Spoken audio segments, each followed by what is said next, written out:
Hey there, ladies and gentlemen. It is Saturday. It is SC2 MENA Cup number 23, and we're going to get things started here right away, hopefully.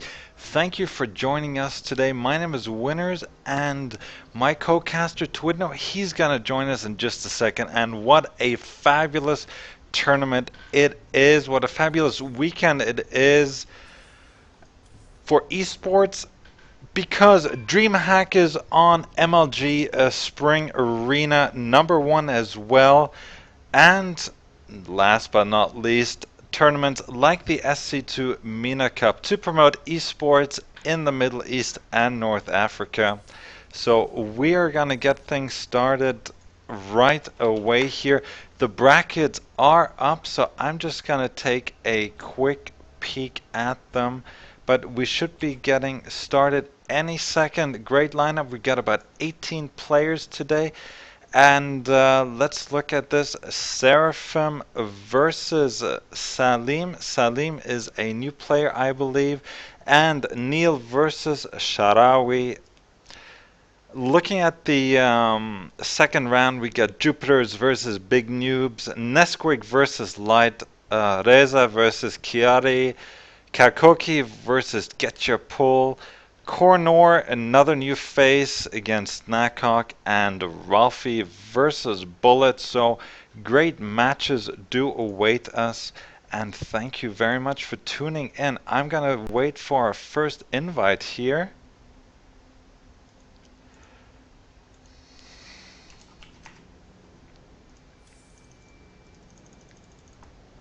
Yes, I do know that it lags a lot. Unfortunately, that is because we are still waiting for the agreement with Twitch TV. We want to give you guys the option to view the stream either in 240, 360, or 480p, but it's been 2 weeks and these guys are just taking their sweet, sweet time.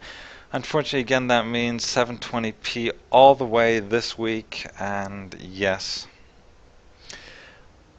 Um,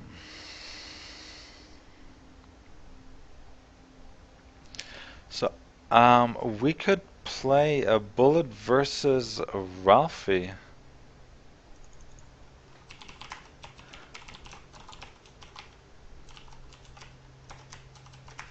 The starting map for this week's SC2 MENA Cup is going to be a Metropolis, and we got lots to talk about.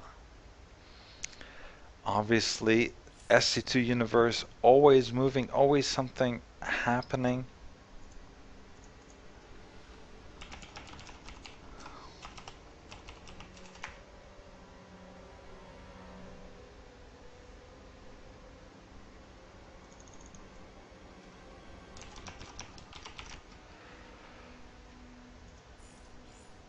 Sorry guys, I'm just waiting here for Bullet. Yeah, there he is. So, wait, we got the wrong map.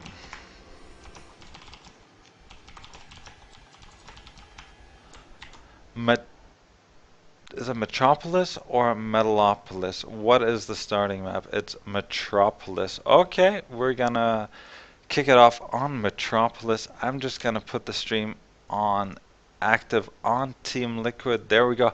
Maybe we'll get 1 or 2 additional viewers, but hey, every single viewer helps the cause.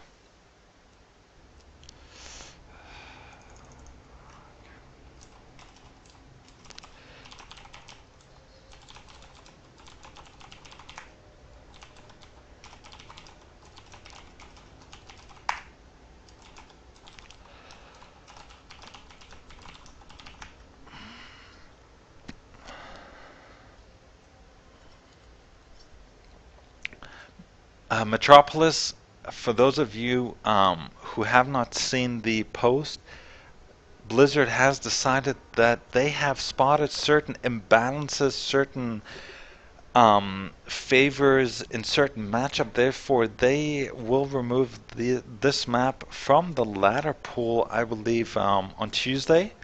I might be wrong though, maybe it's earlier, but yes, Metropolis will be removed. They will tweak it accordingly as they see fit and add it on later. They'll added back at a certain date.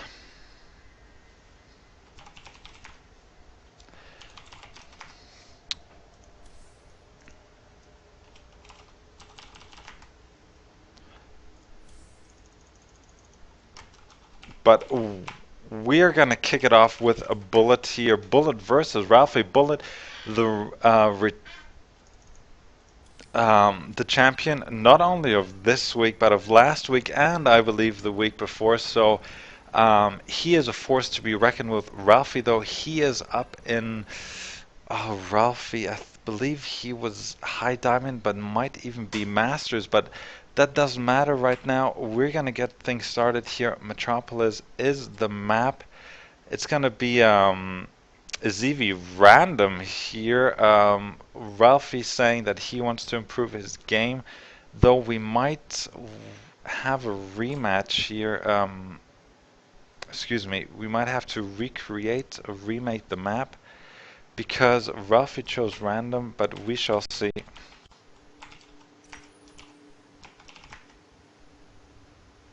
Nope, so everyone seems to be happy here. Ralphie spawning as the pink Terran in cross positions to his opponent here on the 6 o'clock, the southern side on Metropolis.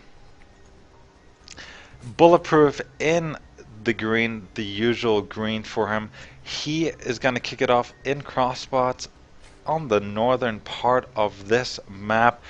Ralphie saying that there is a bit of lag on this map. Personally, I have not experienced any as such.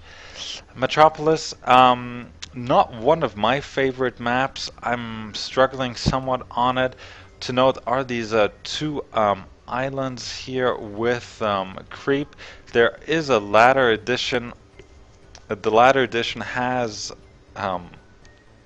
rocks, but we see here Bullet with his usual drone scout, excuse me, and he will find his opponent right away.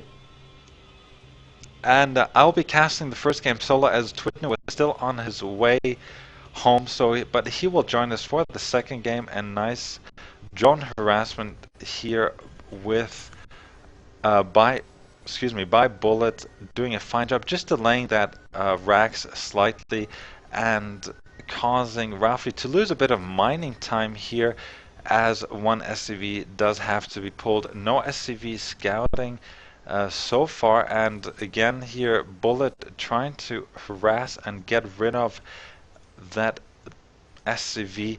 Bullet, though, he feels nice and safe. He went for a hatch first, something that he feels very comfortable with indeed, and now he's just gonna keep on droning. Probably gonna see gas before pool there. Oh, but actually pool first. Okay, so Bullet wants to just play it safe here. He doesn't want anything to happen, and Ralphie, though, going for the command center. So a 1x expand here by Ralphie, and this might cause Bullet not only to take a second, but a third here as well, rather quickly. And of course, Ralphie is going to construct a bunker right there, but that's not going to do anything. He just wants Bullet to pull a few drones, delay mining somewhat here. And actually, Bullet pulling 5 drones here, he doesn't want anything to happen. And that SCV is actually in a nice position here, but the bunker is already under attack here. And there goes the SCV, so the cancel here as well. And that one Marine, well, he won't have anywhere to go. The first Zerglings on their way, as well as we have the PP. From Ralphie, might be his phone, might be something else, but I don't think we've ever had anything like in the GSL where the sound isn't working, or the mouse, or the keyboard, or the entire computer just not wanting to work. So yeah, my name is Winners, and we're casting the SC2 MENA Cup number 23 here. I represent the community in the Middle East and North Africa. Thank you for tuning in. And there is the resume here by Ralphie. So very polite, no hard feelings here. And there, actually, one Marine, is he actually going to get a kill? Yeah, one drone going to go down here. A bit sloppy there by Bullet. Could have microed it a bit better, as the second Marine is going to come, but he's going to be killed off right away. The Queen already picking away the Zerglings as well. Nice Overlord positioning here by Bullet, though. He needs to be careful not to lose that Overlord. Ralphie getting a tech lab here, probably for STEM or combat shields. He's still only on one gas, as he's getting a third Rax here. Interesting. So he's not opting to go for a quick factory or a quick starport there, obviously, because he has not taken that second gas either at this point. So Bullet is rather safe here for the time being. He's gonna drone as hard as he possibly can. He should maybe even position his Zerglings here at the Zelnaga Watchtower, just to make sure that he knows exactly when his opponent is making a push or not, and position a few here at the Ram just to know when the command center is gonna land or not. Ralphie, though, he's playing it very safe. He is a great Protoss player, though. He wants to get better at his at playing Terran. He's played probably the most matches of anyone in the MENA region. So he is avid. He wants to get better, and that's what this game is all about. It's not always about winning, but it is to become a better player, not only at StarCraft, but in more RTS games. So STEM on the way here. STEM first, the bunker being savaged here. Probably should have put one up here, and that's exactly what he is doing. He wanted to be safe, but now here we see Bullet. He's just created about 25 Zerglings here, and excuse me, 23 actually, 22, as he might want to put on a bit of pressure, because he knows the bunker is not quite finished. But now, here we go, a few Marauders going to be surrounded here, though Bulletproof losing one Overlord at the back here. And those Marines do need to be careful. They can't deal with those high number of Speedlings right now. And Ralphie is forced to lift here. 4 Raxes for Ralphie, but they aren't of any use to him right now. And this is really hurting Ralphie, not being able to mine. His main is fairly saturated, though he could use a few more SCVs, as Bullet is trying to make an attempt up the ramp. Just wants to see what is going on up there. And Ralphie is smart. He's going to move his orbital command. Well, not quite. Maybe land it, get those extra mules, and very nicely done here by Bullet. He's getting his third. Maybe put his Zerg Speedlings to good use here. Get rid of the destructible debris so he could connect his creep and access this area when he needs. Though Ralphie feeling safe now, he's moved back down the ramp, and he's gonna wall it off here with 4 supply depots. I don't know if that is the smartest move, but now he has actually broken through. STEM has finished, and these Speedlings will be cleaned up, though we do have to note no factory, therefore no starport, meaning no medevacs inside. So every time he stems, he's gonna hurt his units, and they won't be able to be healed, because like I said, no medevacs out there. And wow, very nice read here by Bullet. He's seen it, and he is probably gonna Baneling bust the front. Where's his Baneling nest? It is right here at the natural. His Zerg ground carapace level 1 is gonna finish here as well. And wow, I think he wants to just bust through here and restrict Ralphie to that one base. He's getting well, another barracks here, so up to 6 racks, though. He should definitely get a factory and a starport. Maybe try to get back into the game here, as he discovers that this part is full of creep. He actually got a 3rd command center in the meantime. I missed that. My apologies. A factory here being constructed on the lower ground. Very interesting. 2 factories being constructed here on the lower ground, and he's actually gonna go for a 3rd. But does a Bullet see it? Yes, he does. He's aware of it because he holds the Zelnaga Watchtower. And let's see what he's going to do. Is he just going to morph in a few banelings and take it out? I do not know. Let's see. But Ralphie is really behind. Nice creep spread here by Bulletproof. Already going towards the Zelnarga watchtowers. He could even opt to go forth, and he should really try to get rid of that destructible debris on either side, get a fourth and maybe even a fifth base here. But yeah, here we see the Zerglings getting forcing the lift yet again. The natural is fairly secure now. We do see a tech lab being added on, siege mode being researched here, and a second tech lab, very interesting. So double siege tank production for Ralphie, though. He's going to be fairly behind. Look at this lovely Overlord spread here by Bullet. He wants to make sure that no drops are going to get through, and yeah, he's taking another base. And in the meantime, he has completed his Spire and is pumping 10 meters out here, even getting +1 air weapons, and well, I feel the worst for Ralphie here. But let's see if Ralphie can come back, but I just think Bulletproof is such a solid play that he won't let anything stop him by or from retaining the title yet again. Ralphie getting rid of these destructible debris here, and he wants to maybe get a third command center, floating the one back as we now watch the mutas coming in here, and no turrets are up just now. 1, 2, and 3. Couple at the natural as well. Bullet already building up a nice bank here. Let's see what he's going to do. Maybe he... Oh, no, I don't think he can get in there. So he's just going to harass these refineries here. Gonna pick up a few SCVs where he can. Very smart play. Obviously here we need to take into consideration double tank production is going to take a lot of gas, and Bullet needs to be careful. Obviously, restricting your opponent to 2 geysers or 3 is going to severely hamper his ability to produce. Baneling speed has finished, I believe. Has it? Let's just double check. Yeah, it absolutely has.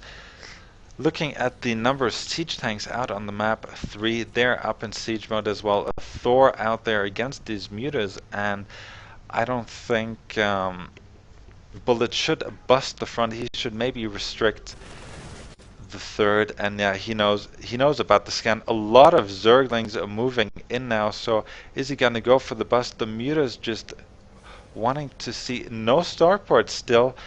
So Ralphie is going to rely mainly on these Thors to fend off the mutas, though maybe one for Thor should be positioned here at the main. A few SCVs not mining here, and SCVs not spread correctly here at the gas geysers. Another base being taken, and he is just taking over the entire map here. And overlook this. Banelings here, burrowed Banelings, and is he going to bait him in? And oh, score for Bulletproof. Well done. Well done to him here. Very nice. And again, forcing the stem. And these Marines are absolutely so low. He needs to be careful. A few siege tanks here at the bank. He should just pick off that third, and things are looking worse and worse. 187 supply against 85. Things are just going bad here, and burning a few more Banelings here. Maybe he should use his mutas a bit better. He could pick off this command center without a problem. These supply depots are most likely going to burn down, and what can Ralphie do? Myself as a Terran, I find myself in this position pretty often, pretty much every single day, and it is an uphill task. Oh, a nice scan here. He's learned from his mistakes, but his unit composition just, well, he just doesn't have enough. It is 40 SCVs against 83 drones. That third isn't even saturated, and Bullet has a constant contain on his opponent. Maybe he should siege the other siege tank, maybe put a couple of them up here as well. But the Thors aren't gonna win it from him. He needs to get a few more Marines. The starport is finally out and getting another 2 factories here. Well, I don't think he can support all that on 2.5 bases. Should probably start dropping the mules here at the third so he won't get saturated too quickly, because his main is pretty much mined out here, though these mutas getting additional hits here as they successfully pick off one reactor, as we do see a push here by Ralphie. Pretty very ballsy to say the least, but we see Corruptor's already out, another Spire in the making, so a greater Spire will be morphed pretty soon, as we already, oh, it's already out. Brood Lords in production, where are they? There are 3 here, and a few more hiding somewhere around the map. But yeah, this is looking pretty bad. High number of mutas out here too. 22 to say the least, and he could actually fly in and just ravage the main base and maybe cut off reinforcements, as Ralphie is trying to pump out a few Hellions here. So we have siege tanks, Thors, and Hellions.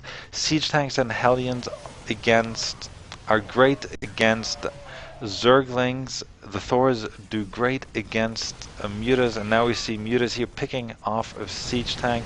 1/3 is going to go down. Ralphie actually doing a lot better than I had anticipated, though his units are stranded out there in the middle of the map, and I think Bullet is just gonna aim with his creep shred nearly over on the other side of his opponent's base. And yeah, this is not looking good, though.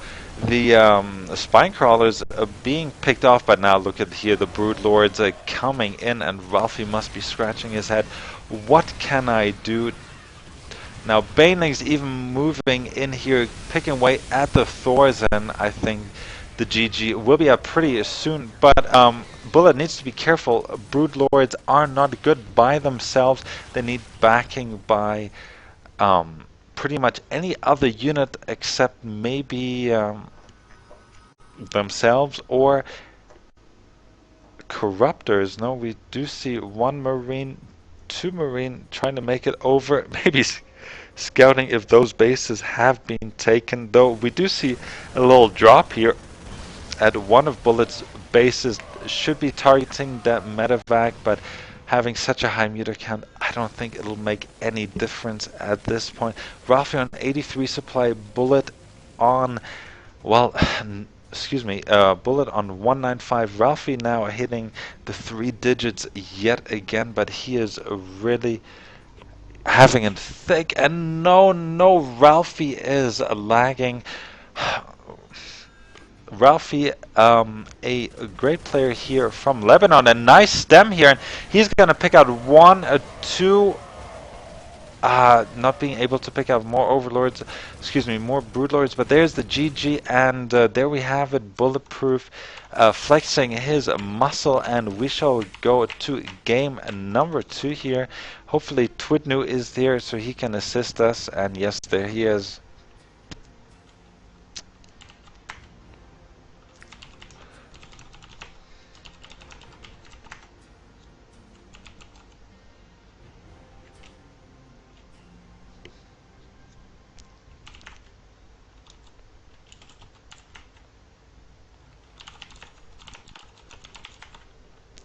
So we're gonna wait and see what map Ralphie wants to choose.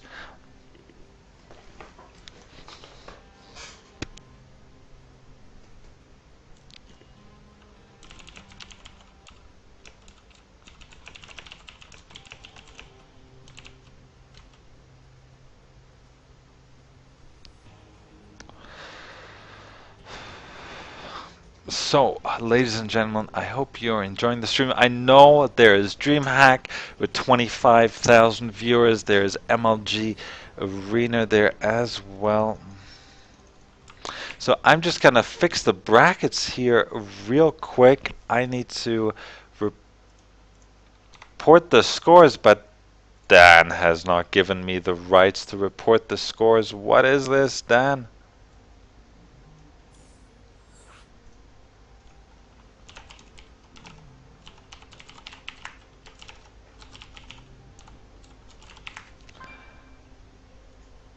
And look, there it is. And wait, maybe I should pick up the phone.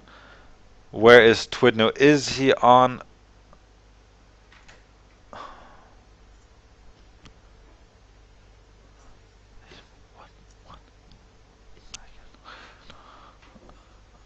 Wait, I gotta call. I gotta pick up the phone. Is Twidno there? Is he there? Twidno, pick up the phone. Hello. Ah, it's wonderful to hear your voice, Twidno. Likewise, winners. How you doing? I'm great here. So everything is going well here. We're ready. Are you ready? Yes, I am. Good to go. Tell me what I miss. You missed a bullet steamrolling Ralphie. Okay. Is Ralphie a random player? Ralphie, remember Ralphie, he's a Masters Protoss, and he wants to get better at his Terran, I believe, but he feels like being all random today, I guess. Well, let's see what race he gets. Let's see what the luck of the draw is for him. And what was the first map on? Metropolis, the map which is going to be dropped. Okay. Alright. So one last hurrah for that map before it is completely kicked out of the map cycle. Yep. So yeah, how's everything? Not too bad. Just got back from Dubai about 15 minutes ago. That's why I'm a little late, so apologies for that. Alright, so here we go.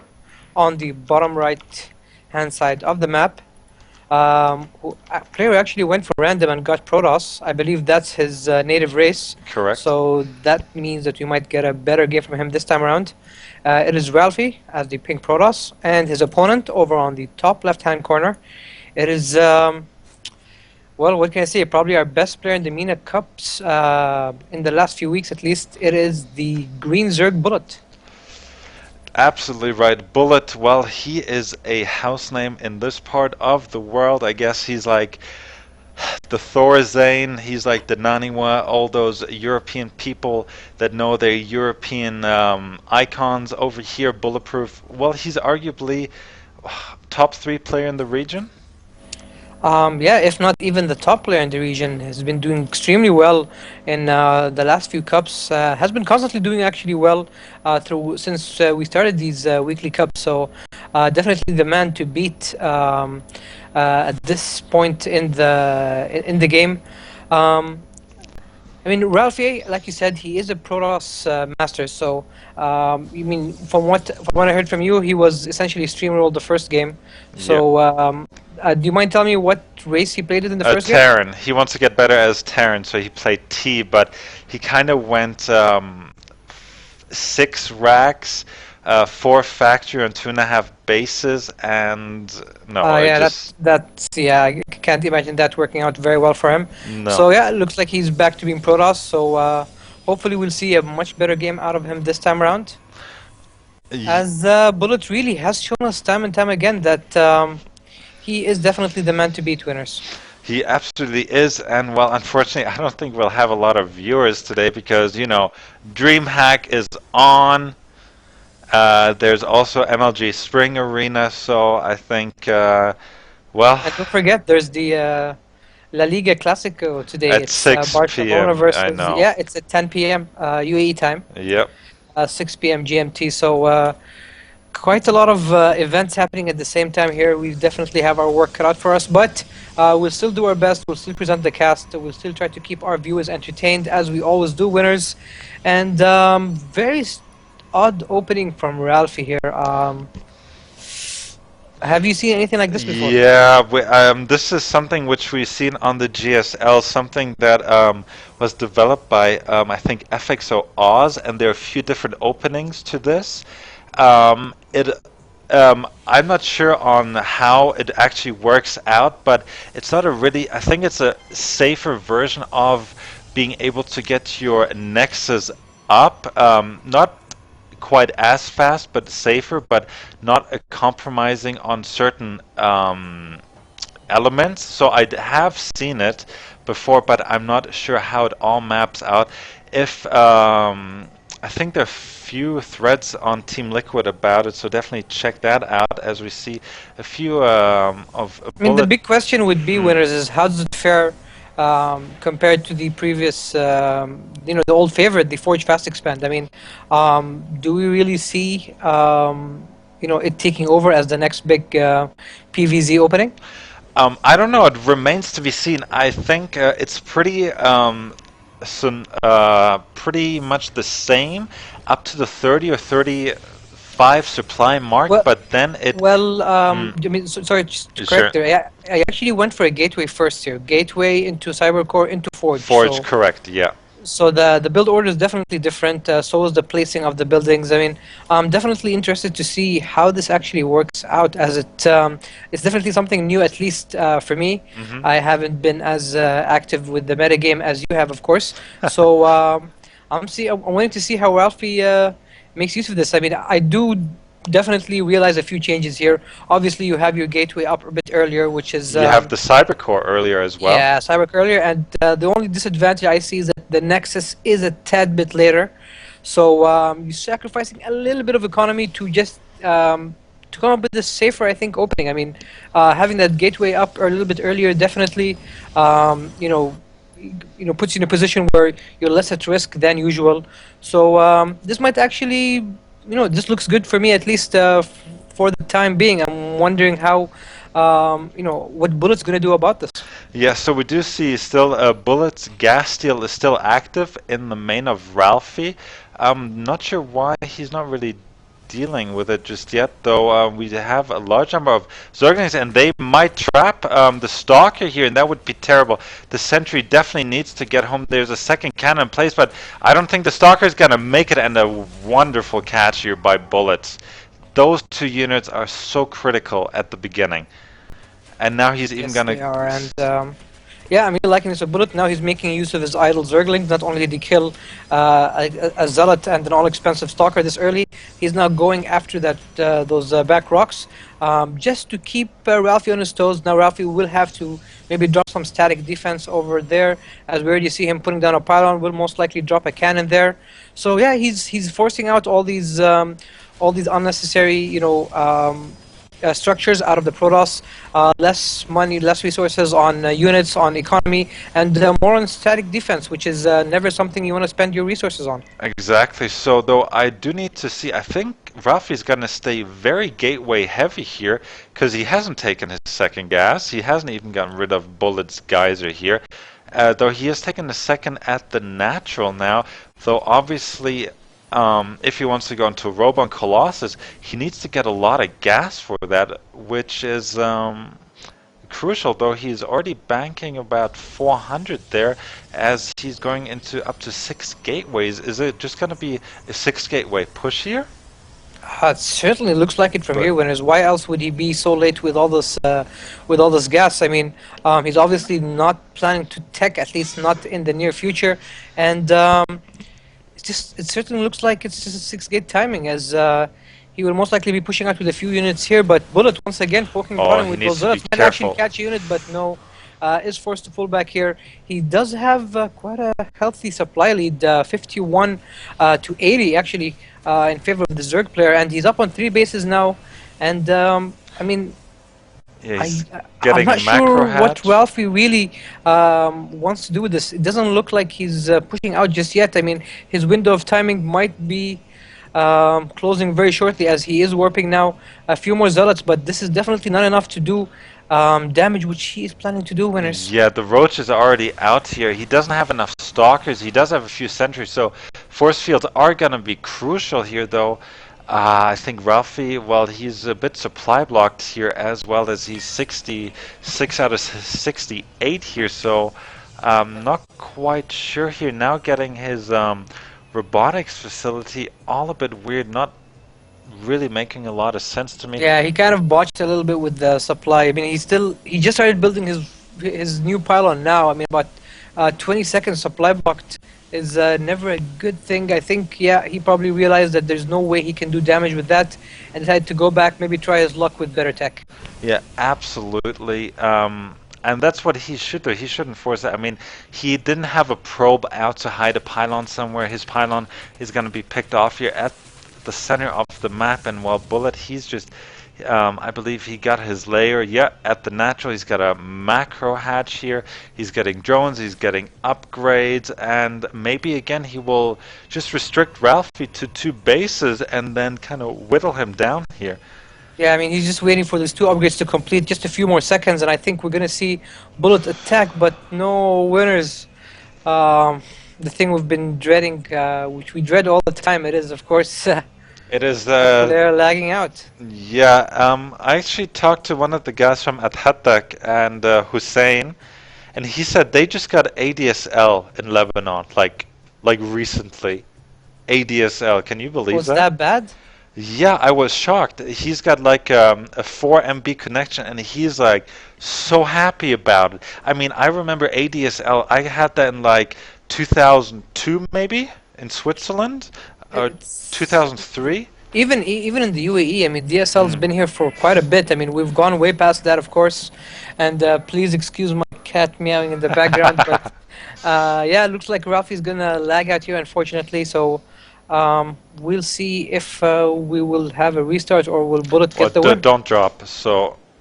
No, I'm not gonna drop him. I mean, I'm gonna wait and see, but doesn't look like we're gonna be able to continue this game, winners. Well, okay. So let's wait a couple of seconds here. Let's see how it's gonna turn out. Maybe Ralphie will make a comeback. Sometimes it happens with Van Mezian. He magically just makes a comeback, but well, Ralphie not playing at his best today. No, certainly not. I mean, even, you know, I know it's still early to really say, but just looking at the stats here, he's about half the supply of the Zerg. He's still on 2 bases. His tech is very late. He's only getting +1, I believe, just now. So he's behind in upgrades, behind in units, behind in economy, behind in tech. And things are not looking too good for him, especially that Bullet is about to launch quite a strong roach heavy attack. Yeah, it kind of looks bad though because. Oh there wow! we go. Okay. So yeah, Winters called it correctly here, and again he's. Yeah.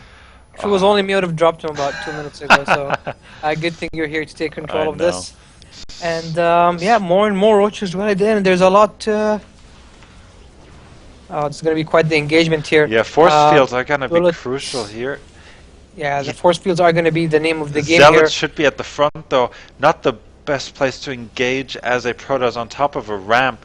If the Zerg can get a nice concave here at the bottom, and wow, look at the supply block here, and the major supply block.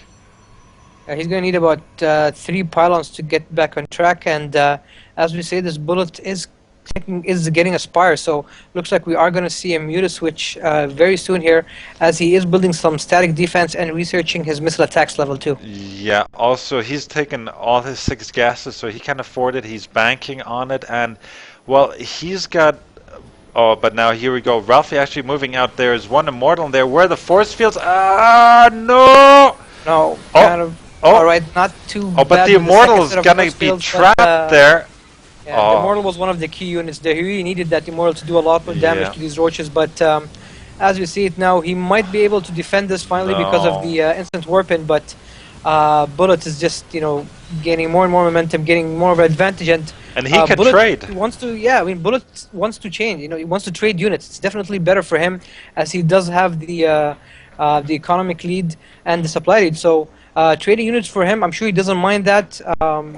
and should probably continue to do so. I think had he rallied more units, I think he could have done a little more damage. You know, I would have really wanted him to trade his roaches for the stalkers because he just made 13 mutas. If he would have picked out, let's say, 3, 4 more stalkers because he's making a tech switch, that would have helped his mutas out quite a bit, though.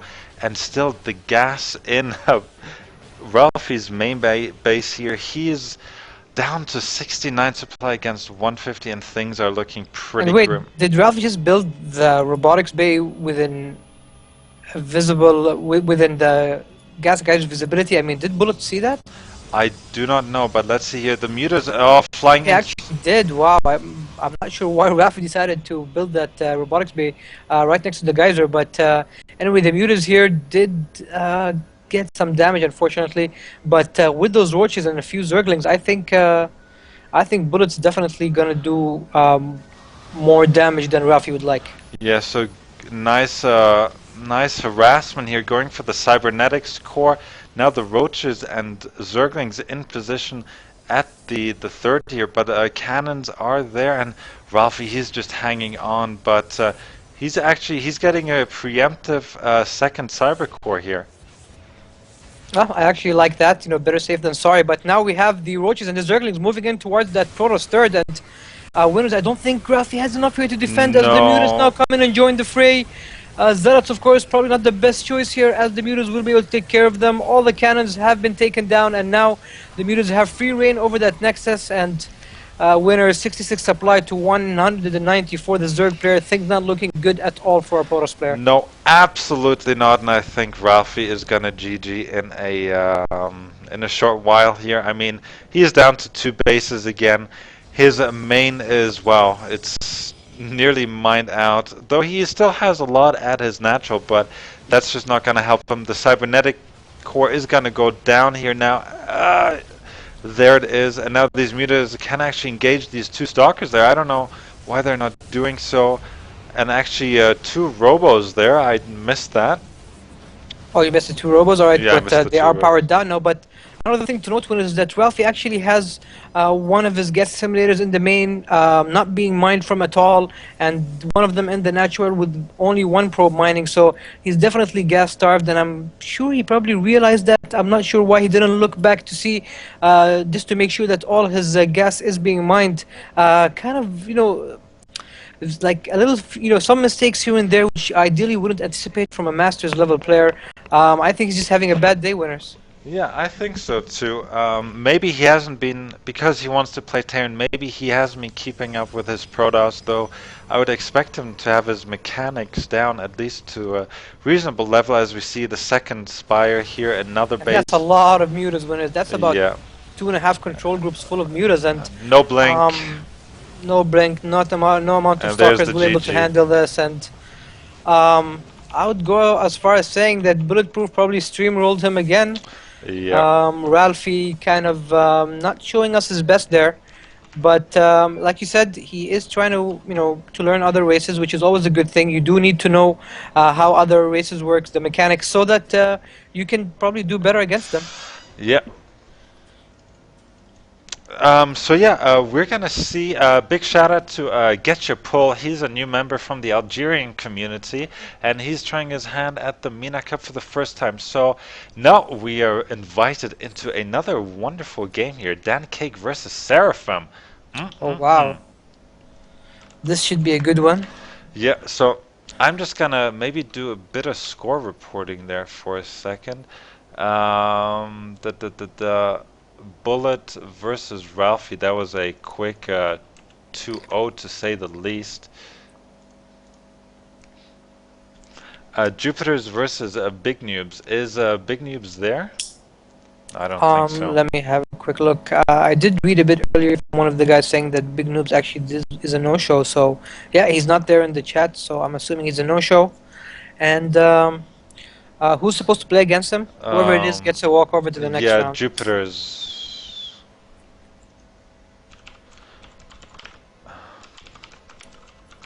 So yeah, 1 second, guys. I need to just update the bracket here real quick, and we have actually a lot to talk about this time. Lots of stuff happening in the world of StarCraft, not only in the world but also here in the Middle East and North Africa. And is Light here? Um, Is Can you Light just is actually not here, no? winners. So again, he overslept yet again. Oh, that's a shame. He's one of our better Terran players here. Yeah. Definitely has the potential to reach very far in this tournament, but alas, the show must go on.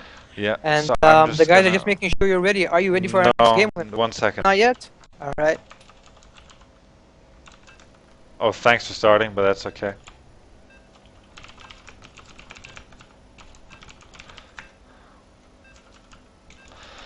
That's a bit of a shame, but okay. All right. So Coral Compound, one of your least favorite maps, I Well, believe. I actually played. We'll talk about it in game.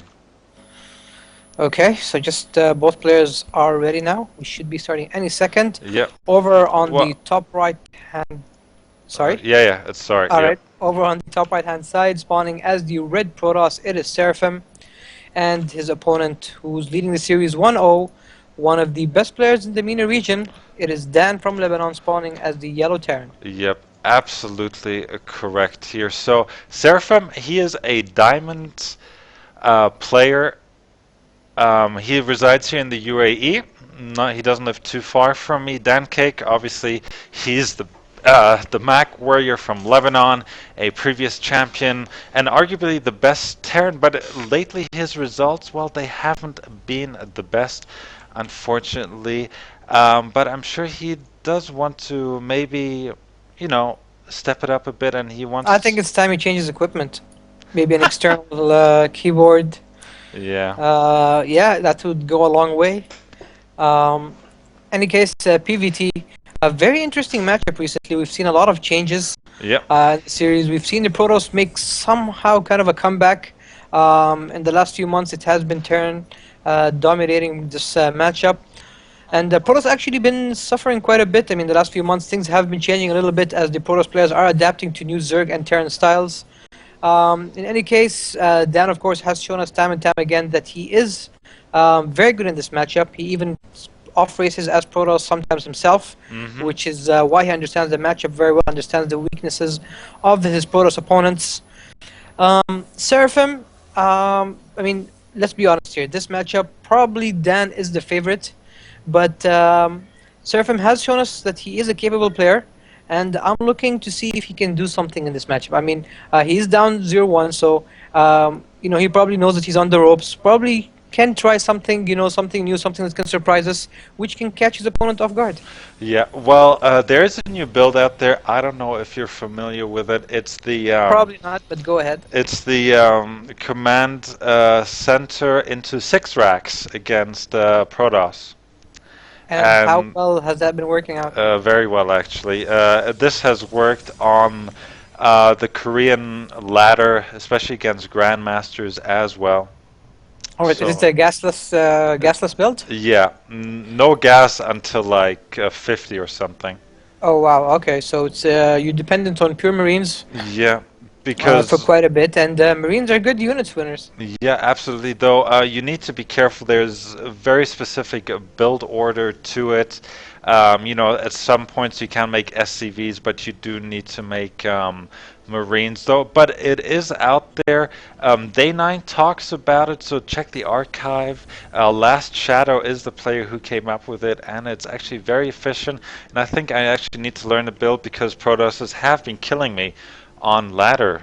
I haven't just been able to deal with them.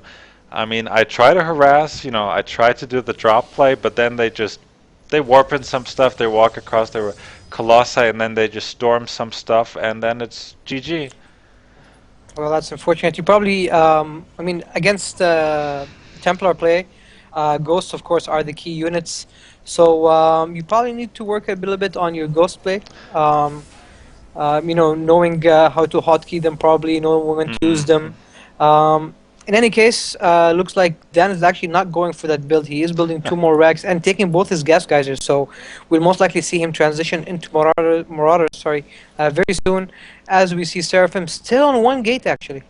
Yeah, so being very greedy here, to say the least, though he does know what's going on, I believe. He did spot the. Did he spot the expansion? Yeah, he did. No, he didn't. Um, He did not.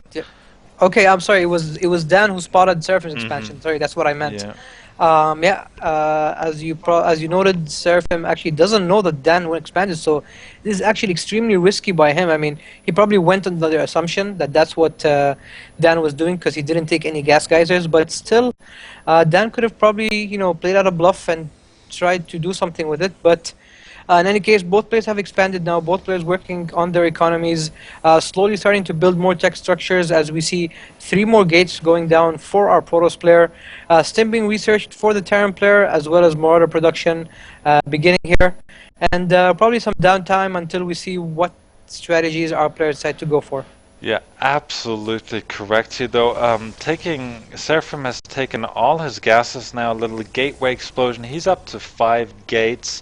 And but I think Dan, I mean, he's in a good position here, and maybe he can put it on a bit of aggression. No factory in sight though, and I mean, I'm surprised it's taken this long, but yeah, I mean, we're both Terrans, and like I like to get my factory like after the second racks usually. I usually go 3 racks first. Before I usually make sure that I have 3 racks Hmm.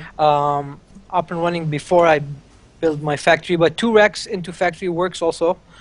In any case, we do have both players moving out here. We actually have a lot of Protoss units rallying down towards the center, but The Dan pylon. actually spots the forward Mm. pylon, so very unfortunate by Seraphim, who was, I think, planning some kind of aggression here, as he did have a few Zealots, a Stalker, and a few sentries moving out towards that pylon.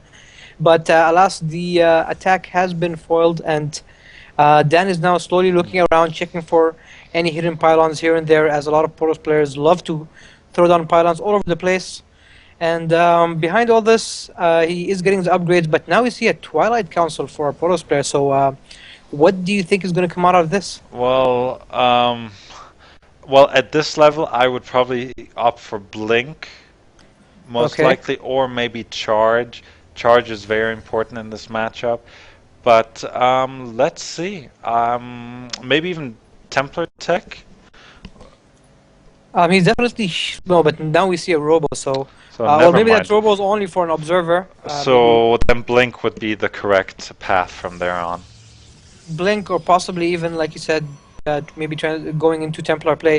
And we will see shortly, as we see another forward pylon being built by Seraphim, as well as quite a few number of units here.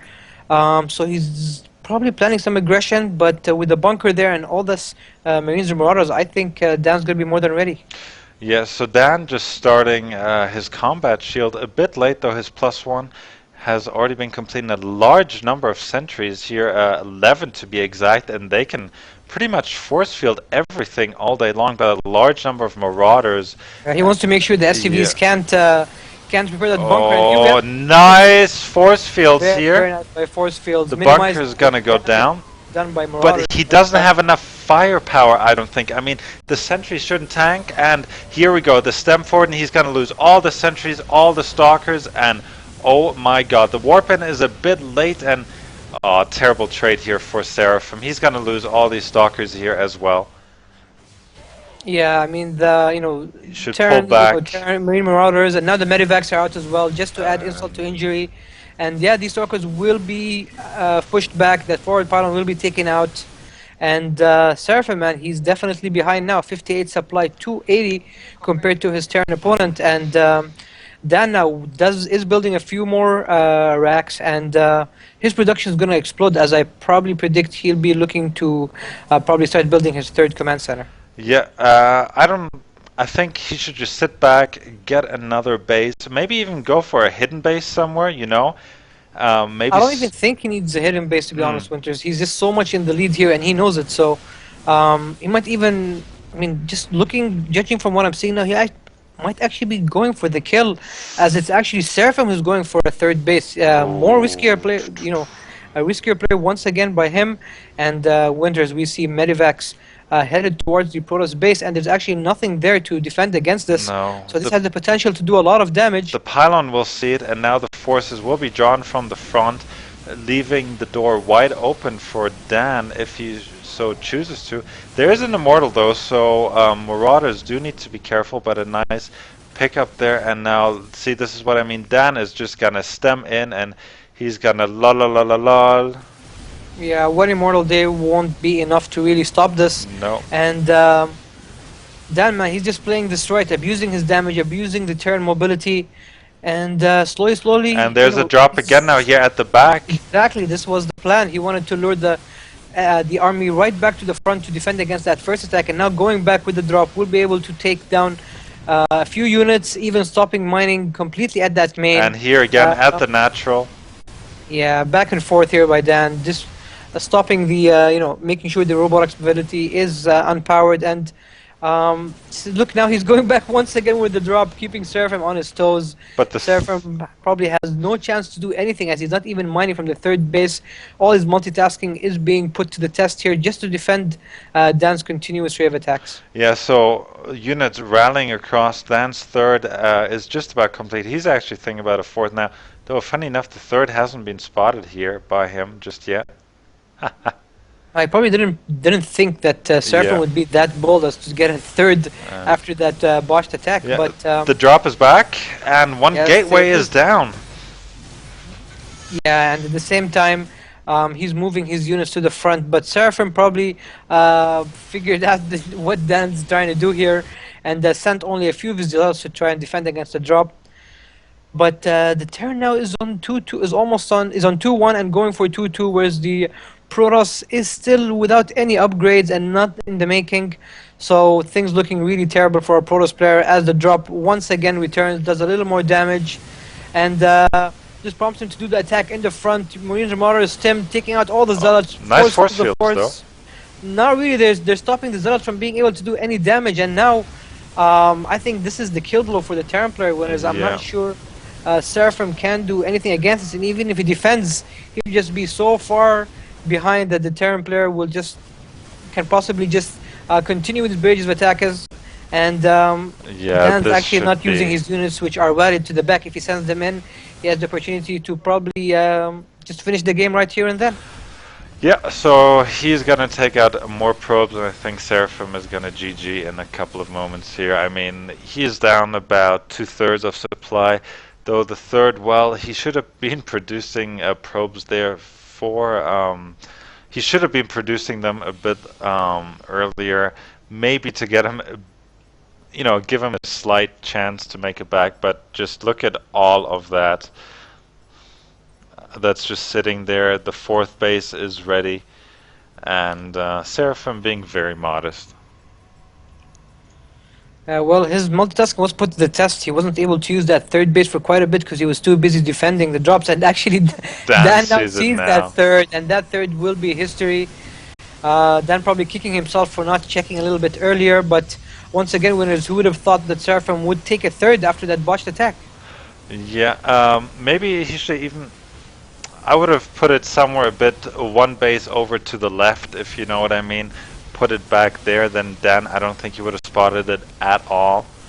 Yeah, I agreed there. I mean, this third is probably easier to defend, which is why I placed it there. But yeah, I mean, in that position, you'll probably do your best to try and sneak one past your opponent, and probably a hidden base over the top left would have been a better idea. Dan now building more and more command centers, has more than enough economy to more than support all his units, even about to finish 3-2 here, even 3-3 on the way. The first set of upgrades are almost complete for the Protoss player, but I think it's a tad bit too late. Oh dear, Dan. Dan is being a BM yet again. He is gonna put on 3 command centers at the front of his opponent's base. Yeah, I mean, 3 planetaries there, and the Protoss player will almost definitely not lose his base. Seraphim still trying, though. He is building a robotics bay to try and start Colossus production, but I really don't think there's much he can do there. And yeah, looks like we're going to have the final engagement of the game. Mana Mules! By Dan. 170 to supply to 85. The Protoss player absolutely has no chance to do anything here, as Dan cleans out the army and forces out the GG from Seraphim. Yep, absolutely. So, yeah, that was a quick two. Oh, and I think we have the lowest number of viewers ever with a grand total of 4, me being one of them.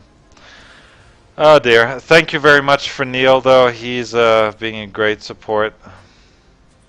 Yeah, probably bad timing for the cast. Like I said, all these other events going Yeah. on, DreamHack and the Spanish League Clasico, of course, being played tonight. All these things happening. No one has enough time to join Watch our. us little Yeah, retarded tournament that we host every week. I know. no, don't say that, Winner. Don't say that. Yeah, but probably would have probably been a smart idea, I think, to maybe postpone this week's tournament or just have it next week instead. But alas, we are here. We're having a good time, and hopefully so Yeah. are viewers as we are moving forward with the games in this tournament. And if you don't mind, winners, would you kindly share with me the link for the brackets this week? It's in the Mina chat. Okay, let me have a look. So yeah, I just need to sort out some politics here.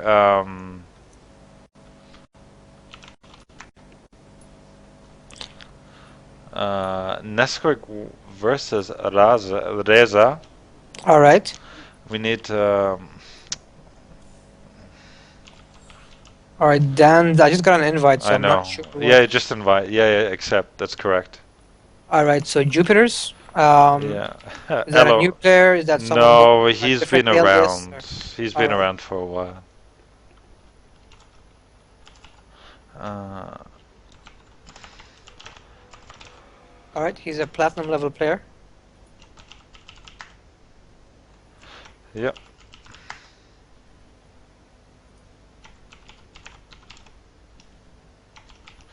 So yeah, I think we're all ready to go. So yeah, thank you for tuning in, everyone. And yeah, like Twin pointed out, there's a lot of stuff happening, and well, also probably because the stream is 720p only, still, that's adding to it. Yeah, it's bad enough at 480p. Can't imagine how the viewers are going to watch an HD stream. In any case, we have a TVZ, my favorite matchup to both play and watch. And we are starting now over on the 12 o'clock position, spawning as the red Zerg. It is Jupiter's and his opponent over on the 9 o'clock position. From Lebanon, it is Dan, winner of the last game and the winner of this cup previously. Winners, what are you expecting out of this game? As I haven't seen Jupiter's play before, I'm not quite sure what to expect from him. Maybe you can tell me a little bit about him? I have no idea. I have never Okay. played You've never against. seen him play? No, never seen him play. Alright. I think he participated once in the MENA Cup, but he got promoted. But I think he's pulled a few no-shows as well, which is unfortunate. But Good to see him come back there and yeah, play.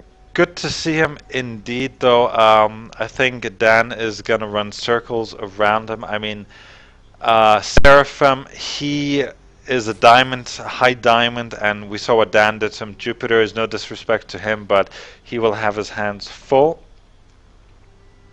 So yeah, I think Dan, he's just gonna maybe, uh, maybe just test his mechanics a bit. Maybe go insane, blue flame Hellion along with banshees or such, or just do something crazy because sometimes he does do that against what he perceives inferior players.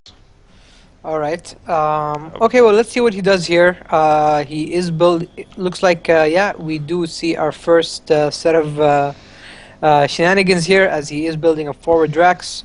So he will be opening with a 2 racks, which is, of course, great opening. Has been time and time again. Great for a turn to be able to expand behind. And a nice change of pace from the usual reactor Hellion expand we see in almost every single match.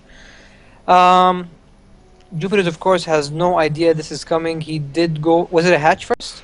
Yeah, it was Yeah, it hatch was a first. hatch first. So, yeah, this is gonna be, I think, judging from the difference in skill here, very difficult for Jupiter to stop. Yeah, so the first Marine is already out, one SCV on his way. I don't think Jupiter's will He has perceive. no idea this is coming. Yeah, he flew his Overlord in and he was like, okay, 1 Rax, 1 Command Center, no gas. So it was like, maybe, 1 Rax expand, why not? And well, Dan, he has other things in mind. Yeah, I mean, the Zerg player probably still not sure if this is just a scare tactic or if it's actually there's actually Marines behind this. But he is taking this quite seriously, as he has pulled out about 6 drones to try and deal with it. Yeah. Not really target firing the SCVs. And look at this great move by Dan. Minimizes the amount of space for the drones to fit in and damage the SCV. Yep. First Marine does do some damage. First drone is killed. Second drone is killed, and more Marines are Yeah. rallied. Bunker has finished, and he should get the Marine in the bunker. Dan, no! No, he actually sent him to the wrong bunker, so Oh, second Marine? kind of a missed opportunity here. But the second Marine also doesn't make it, so Jupiter actually will be able to defend this. Dan forced to salvage both bunkers, and I think the second bunker was actually the mistake here. It actually stopped the Marines from reaching the first bunker, and alas, was the reason this attack didn't fall through. And what's Dan gonna do behind this, Winners? Well, Dan needs ideally, you'd like to expand, but well, he needs to this pull might up be too the risky. supply depot. And well, I hope Jupiter's isn't going to lose this overload, but I think he will. If he loses it, then it's definitely Supply depot, reduce the supply chance depot. of damage. Yep. And yeah, but these Zerglings will be annoying. They will kill off the SCV being the command center, delaying Dan by quite a bit. Jupiter's actually doing quite well with this, killing all the Marines, and now Dan has very few to defend against this. But he can as he's repair all. forced- He can repair all day. That's the thing. Yeah, he can repair, but I mean, all this is lost mining time, delayed expansion.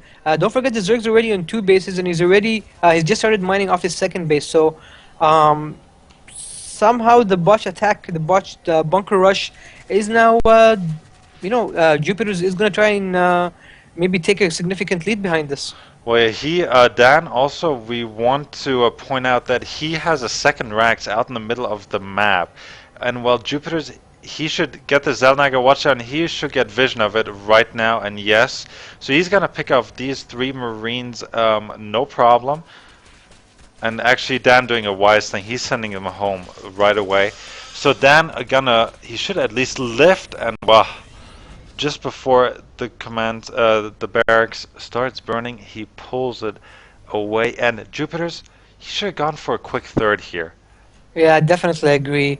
Should have tried to work on his lead a little bit better. Going for a third, there's absolutely nothing Dan can do to stop him from doing so. But instead, he is going for some upgrades, building more and more units, which I think is not really the way to go. But here we have a few Zerglings making their way towards the Terra Natural, But and there's a bunker. with that bunker there, it's going to be suicide for the Zerglings as he loses 3 now. And yeah, metabolic speed upgrade is being researched for the Zerglings, but I gotta say I would love to see Jupiter's take a third now, Winners. Yeah, I think he wasted his opportunity there slightly. Dan getting a factory, and is he getting a reactor there? No, Tech Labs, though. Oh my god. Someone forgot to put on his phone. Yeah, oh well. You got me. Oh well. That happened to him before, no biggie. No biggie. And he is building a lot of static defense. I'm not sure Jupiter is reading this game correctly. No. There's absolutely no need for him to build those 2 spine crawlers, I think. In any case, he is definitely more than safe. Also building a Evolution Chamber to completely seal off that entrance to the natural. We see him now going for a Roach Warren. What's your take on that, Winners? Well,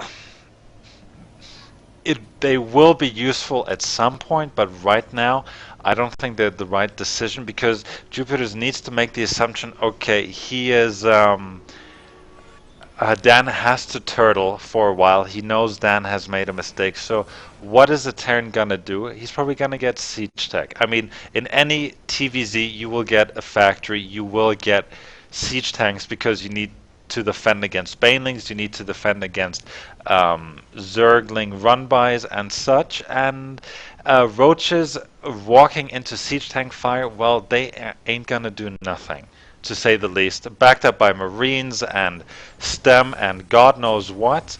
I think it's the wrong decision. He should have maybe went for a third. He should have taken maybe his 2 gases at the natural and go for a spire. I mean, look at his natural. It's already oversaturated. Yeah, his 2 choices were definitely to expand or become very aggressive, and he did neither, to be honest. So definitely missed opportunities for him, and there's no sign of him taking a third base, as Dan has actually taken the supply lead here. Very unfortunate for Jupiter's. He definitely misses opportunity, but let's still give him the benefit of doubt. Let's see how this plays out, as we see him now with the third command, with Dan with the third command center, and building that starport with the reactor. With the reactor to pump out 2 medevacs at a time. And I'm not sure what Jupiter's plan is. He's making this very confusing to read. Yeah, I mean, he got spore crawlers for. I mean, okay, you want to be prepared, but the positioning as well, not the best. I mean, Dan is just gonna fly around that.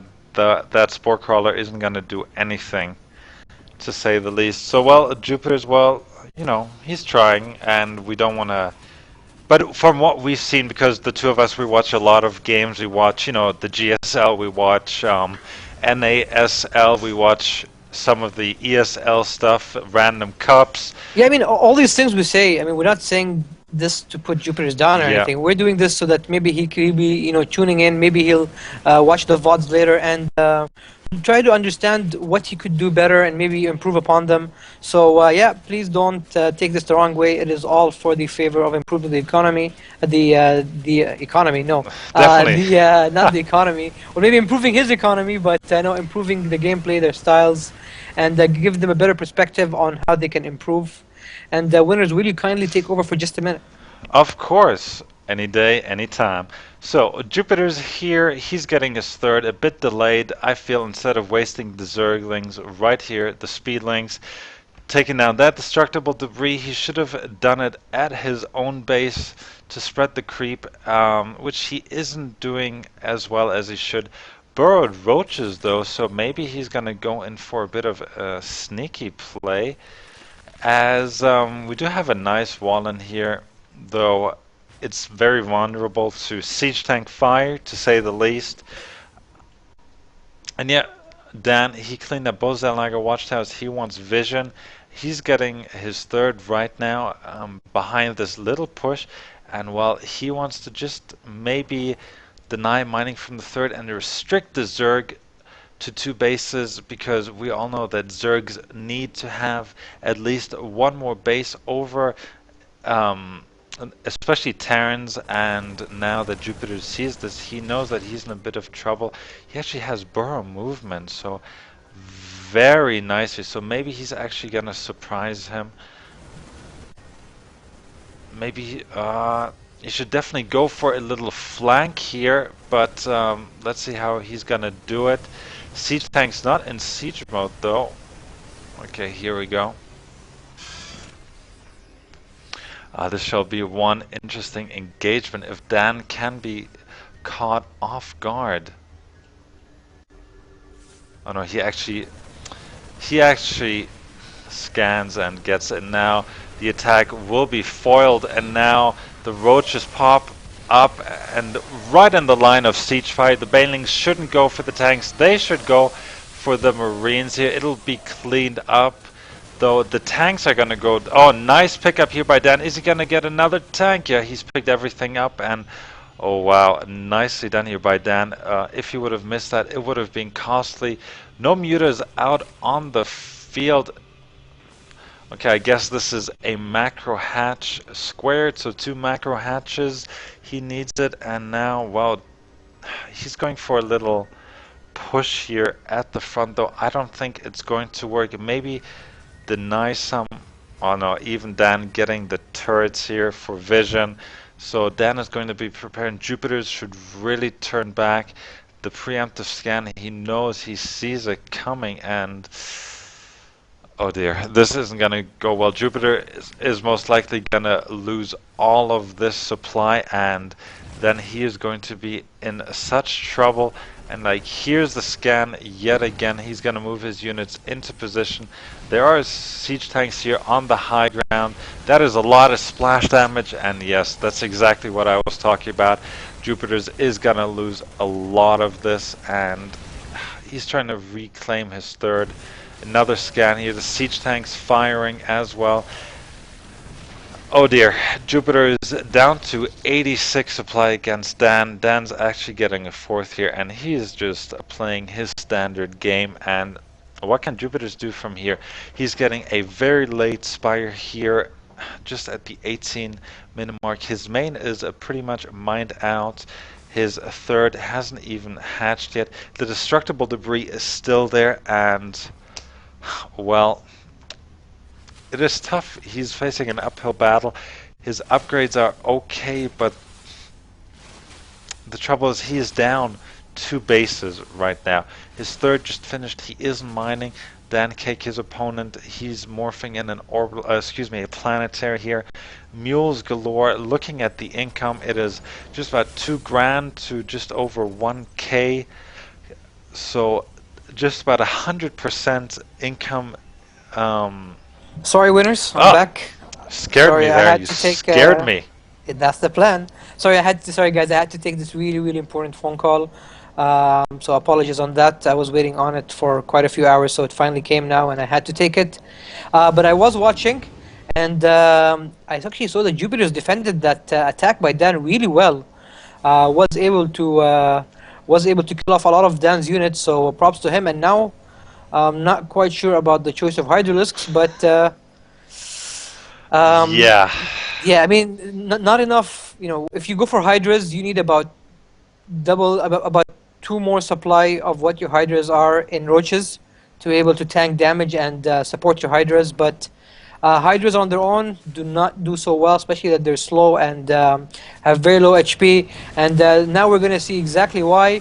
But he does catch some of his tanks on siege. Was able to take out a few of them. Is he actually going to get all of those siege tanks? Yeah, he is Oh winners. my That's god. because not because Dan had a bad unit composition, but because Dan Didn't sieged up his siege. tanks very late and allowed Jupiter to take to damage his tanks way too much before they were sieged, and therefore was able to clean up that little task force.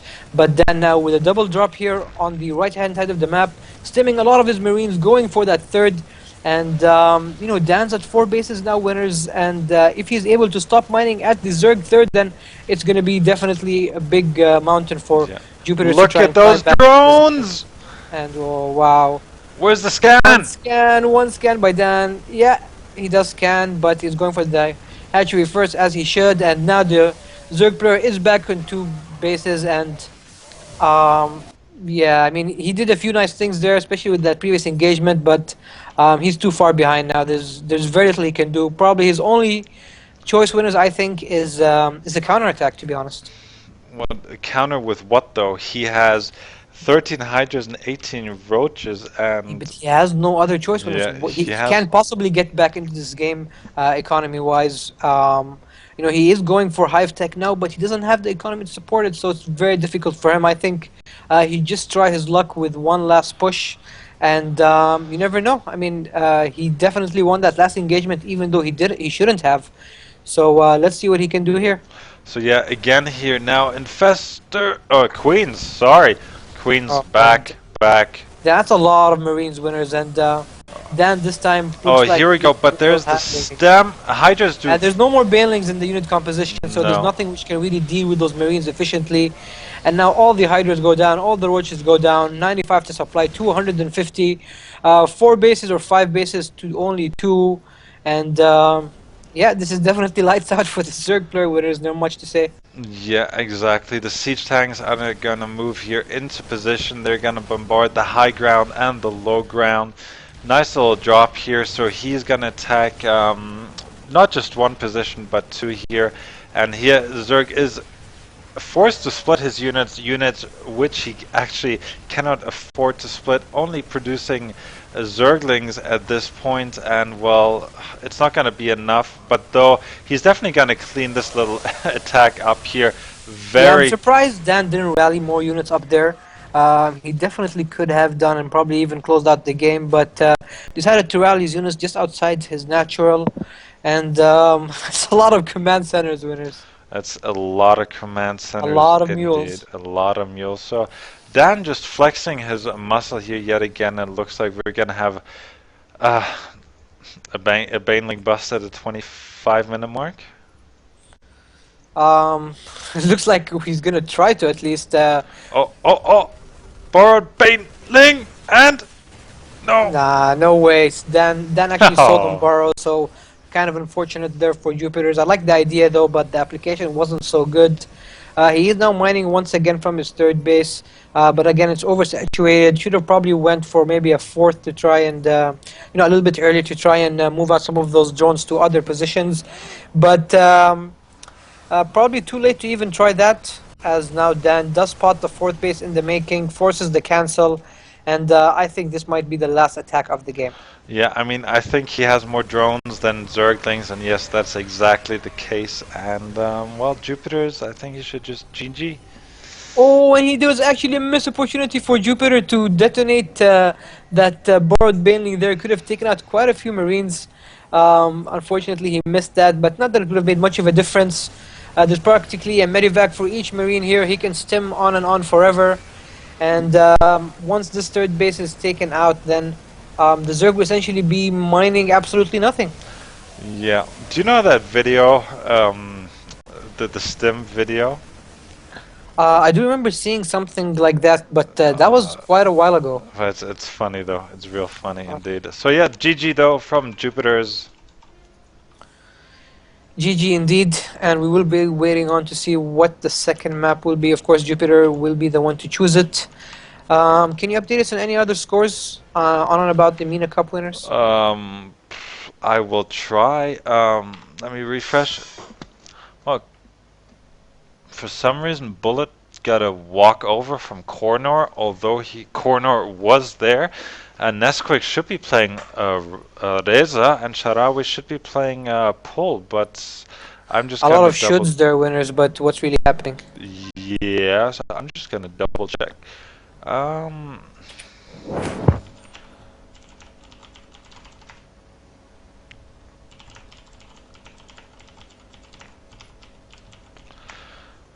What is really happening here? Golden Eagle, good luck from me and you. Nice name, Clax. I'm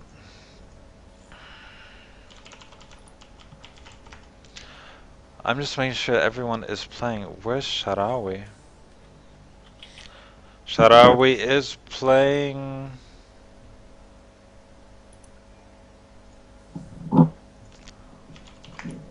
Okay, so Nesquik took out.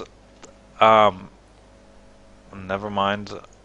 Dan has already updated the bracket, so let me I just need to wear Sharawi and get your pull. 1 second, I just need to do the brackets. So Nesquik did take out Reza. So yeah. he is our semi-finalist of the first leg, and we'll be waiting on to see who will be playing against, if it'll be Dan or Jupiter's. Judging by how that first game went, though, it will most likely be Dan. On the other side of the semi-finals, Bullet, of course, did get a walk over Corner, as apparently he didn't show up. But Corner is there. He is in game. Or he's away now. Alright, I'm not really sure what's happening there. What about Sharawi and Getchapur? Yeah, they're playing the second game now. Alright, good. So things are moving, at least at a at a steady space, and we might actually get an opportunity to catch that Classico maybe before it starts. Yeah, and it looks like. Okay, so Bullet won the first game, and then he had to leave. And Jupiter's, he might not be able to play because of his wife. We all know how that feels. Da, da, da, da. So yeah, actually it's gonna be Dan Cake versus Nesquik. Damn! Oh. Okay. Alright, so this will be didn't they play last week? No, they had to play for bronze, but Nesquik left early apparently. And inside information here, Nesquik might be our third caster for the future. Oh, that's fantastic. Yeah, because we all know he is a Masters player. He resides in Germany, but he is a UAE national, meaning he cannot participate, unfortunately, in the At Hattak StarCraft 2 tournament. meaning he might be available for both Arabic and English casting, but more on that later. So yeah, guys, as I just brought it up, At Hattak is starting their tournament pretty soon in May. Is the beta over yet, or is it still No, running? no, you've been playing, you know. I have been playing, but I'm not sure Yeah, what it's the up time there. frame is for the beta. Yeah, yeah, we're gonna have a little beta finale next week. It's gonna be the best 32 are gonna duke it out.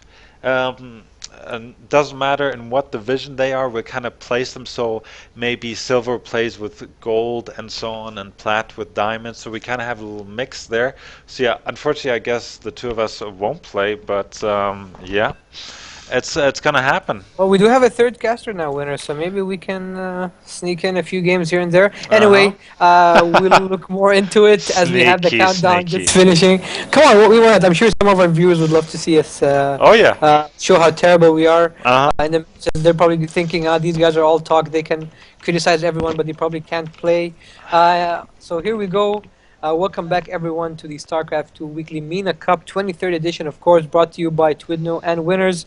Over on the right-hand side in the first leg of the semifinal, it is the Red Zerg playing all the way from Germany. A UAE national, it is Nesquik, and his opponent on the left side. A person we've seen a lot of this week, it is Dan spawning as the Yellow Terran. Twidno, I have to do it. What color is Nesquik? Orange. Okay. What did I say? Did I say yellow? You said red. I said red. Okay, so close enough, winner. Close enough. Okay, I guess if we mix You red. know, I Look here. stick around to see if you. No, no. You know see if what? you're following what I'm saying. What do you get if you mix yellow and red? Orange, of course. There you go. See? Well Right. played there. Well played.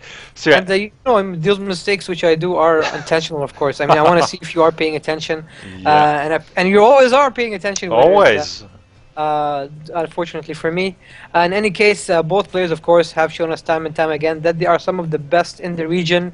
So we are in for quite a treat, winners. Yeah, so just before this this game does kick off, a big shout out to the community. You guys make everything happen, but why don't you like us on SC2 MENA on Facebook? That's just SC2 MENA, pretty simple. Follow us on Twitter too. Our community graphic designer, he's going to be giving us an updated graphic for hopefully Twitter, for the Twitch TV, for Facebook, for in-game, for pretty much everything. I've been talking to him, so things should be looking better. Of course, the partner. Slim? Yeah, Slim. That's it. Big thanks to him once again, man. He's Yeah. been very, very helpful, very, very supportive of everything we do. Yeah. So big thanks to him. We look forward to And- seeing more and more of his work. Yeah. I'm actually going to put up a pretty big post. I have big plans, especially with the partnership now with Athatak.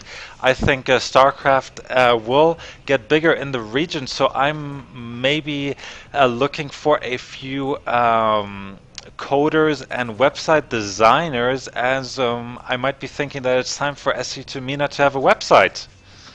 Yeah, I think it is about time when it's actually a great idea. So yeah, we'll be working on that in the near future.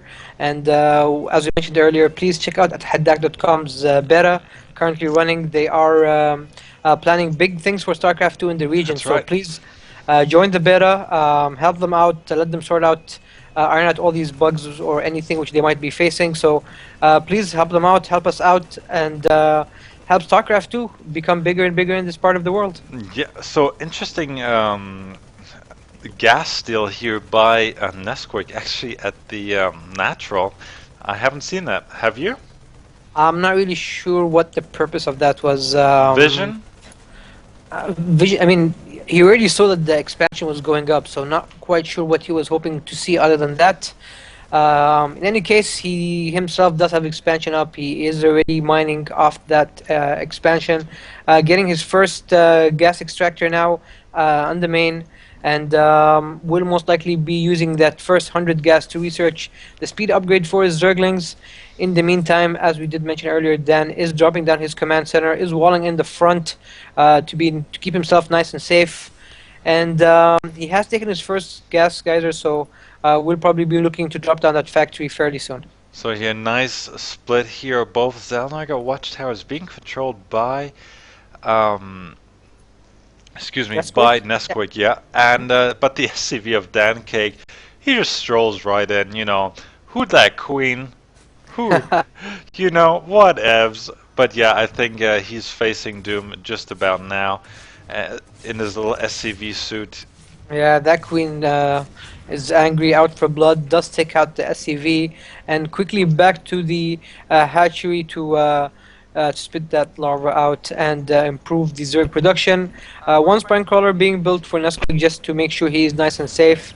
And I'm expecting a third hatchery being dropped down fairly soon here, as he definitely But knows that Dan did go for that very, very fast can I expo. just point something out? We didn't have the standard TVZ opening here by Dan Cake. Yeah, looks like he is going for different. This actually looks closer to what he did against in his TVP. Yeah. Yeah. Still no factory till then, using all his gas for upgrades. Okay, sorry, he is building his factory now. Yeah. I think it's over on the. Yeah, Yeah, it's in it the is. natural. Yeah. It's hidden there. Probably wants to keep that information away from Nesquik for as long as possible. Building an engineering blade now, and Nesquik actually going for a macro hatch winner. yeah. So Very quick here. we might be seeing some aggression out of him as he's going for an early lair as well. 7 minutes. 7 minutes. He has taken 4 gases, so probably maybe gonna go for no roaches. It is interesting. Normally you only take 3 gases if you're going roach, so he has different plans altogether. Obviously, that third hatch will allow him extra production. Maybe he should throw down a couple of Evo chambers to get those upgrades going with the additional gas that he's banking. He's already up to 650 there. Yeah, he's going to be able to produce a lot of roaches winners, Yeah. and this is definitely telling of an upcoming attack. And with the watchtowers safely in Nesquik's hands, it'll be a while before Dan sees what's headed his way. And no tanks, as we see double medevacs here going out. Is Dan going pure bio against Zerg? He's done that before, and he does it really well. But look at this, 13 roaches in production here. I think Nesquik, Yeah, he's no just marauders, no marauders. So no marauders, no tanks. So But Stim uh, is there, but still, he needs to really micro Yeah. his little mouse off. yeah, he's definitely or his trackpad off, whatever he uses.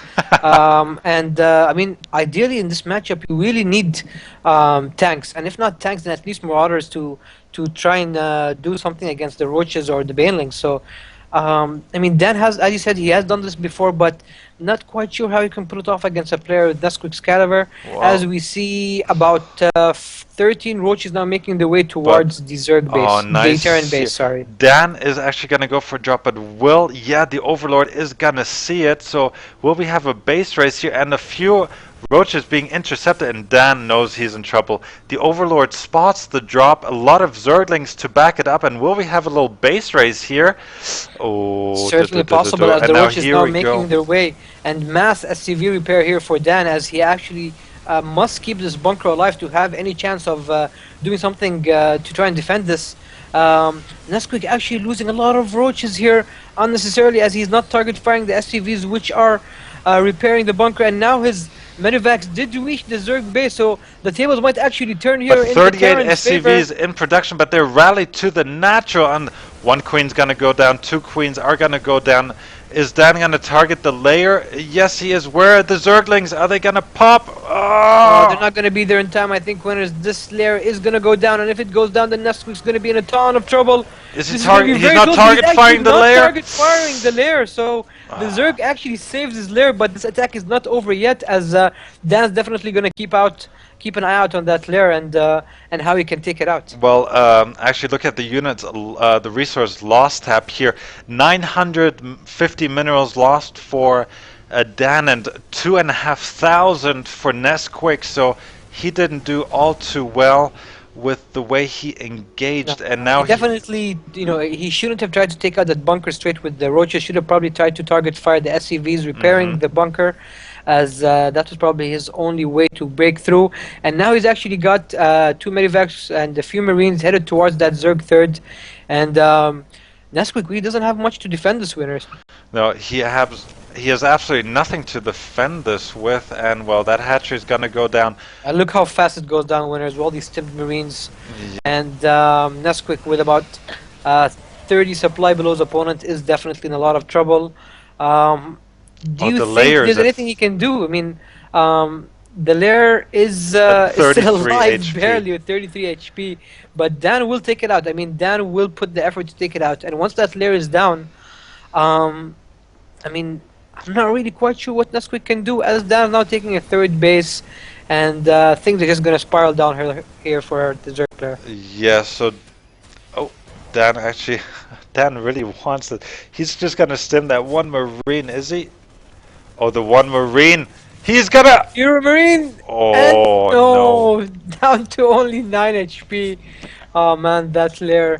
Now here at But the now one more natural attack though. here, but nice run by the Zerglings. Will be able to take out Where are the the Marines, and infestors yes, though? they will. 10 infestors on their way. But I think the Queens need to transfuse that layer at least 79 times to be exact here. But yeah, Dan needs to be careful here. He's I think not. he should really switch into tanks winners. I'm surprised he hasn't taken this opportunity to try and get a few siege tanks into the mix.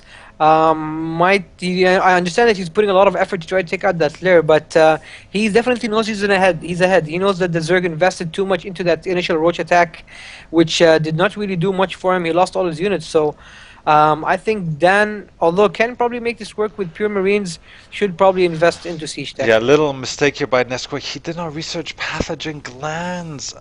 Now, as I say, he does. Obviously, his infestors, he's going to have enough. Well, he doesn't even have fungal growth on one of them, so things are being hard. And now Oh, look at this, winners. the One more medevac. medevac is Yeah. headed there.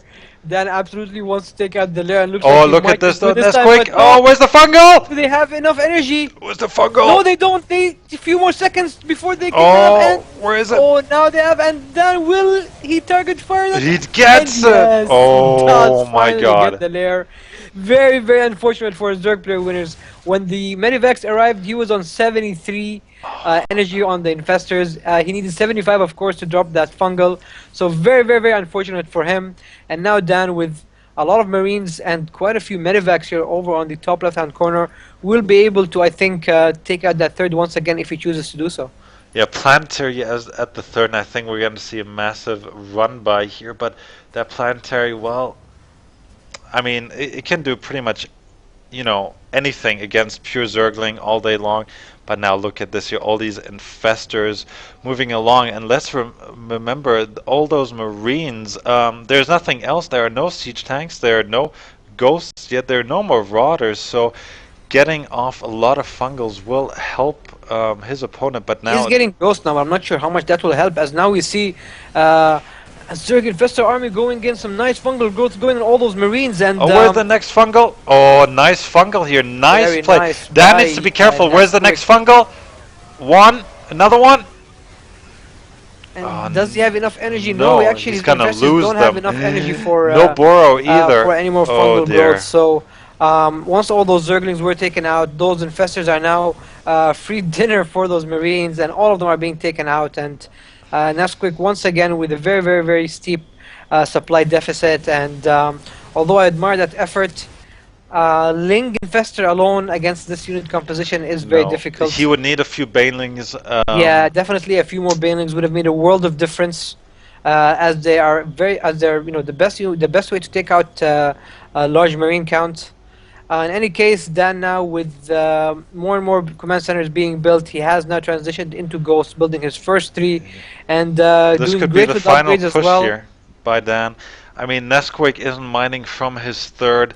He has exactly 21 lings and 3 infestors, and that is not going to be enough to stand up against what Dan has here.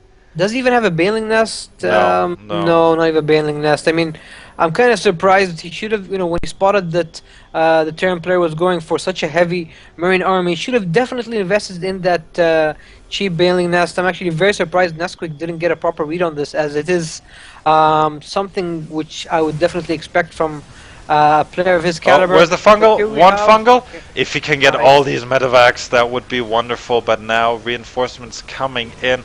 And Marauders are now incorporated into the mix, and that third base is not meant to live winners. Dan is just, he just Look has at those so many- medevacs. Medevacs Imba. Even as a Terran, I say it. But some of them are quite low in energy, though. But Low on energy, low on HP, but still not enough damage by the Zerg player to be able to save his third. And once again, the Zerg is down to 2 bases. And I'm just, I'm really sad to see that Nesquik wasn't able to get a proper read on this winners. He should have seen the heavy marine count. He should have seen what Dan was doing and should have, you know, gotten the proper unit composition to deal with this. I Yeah. mean, Infestors was a great idea. Zerglings, of course, are not bad, but definitely needed those And Banelings to the try Hive is just gonna. and do something in this matchup. Yeah, and I think that GG. Well, Nesquik is a guy. He's never leave, never surrender, and well, he can't do anything. 76 versus 110 supply, and actually Dan is just gonna pick up in those medevacs. Well, some of them are low on energy, but you know, small things like not getting the pathogen glands on time. He could have saved his layer, for example, and The big one was the lack of Banelings, I think. yeah, and wasting so many resources at the beginning with that initial push. He should have retreated.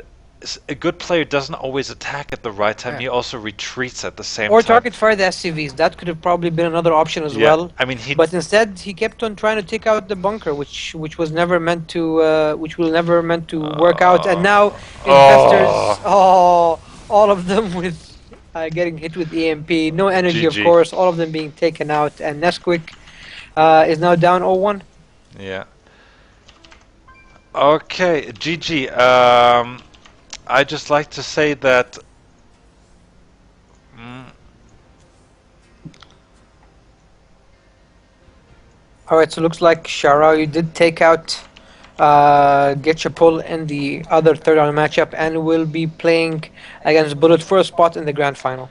Yeah. Okay, so that's nice. Oh wait, I need to update the score. Dan versus Jupiter's here real quick. That was a quick 1-0.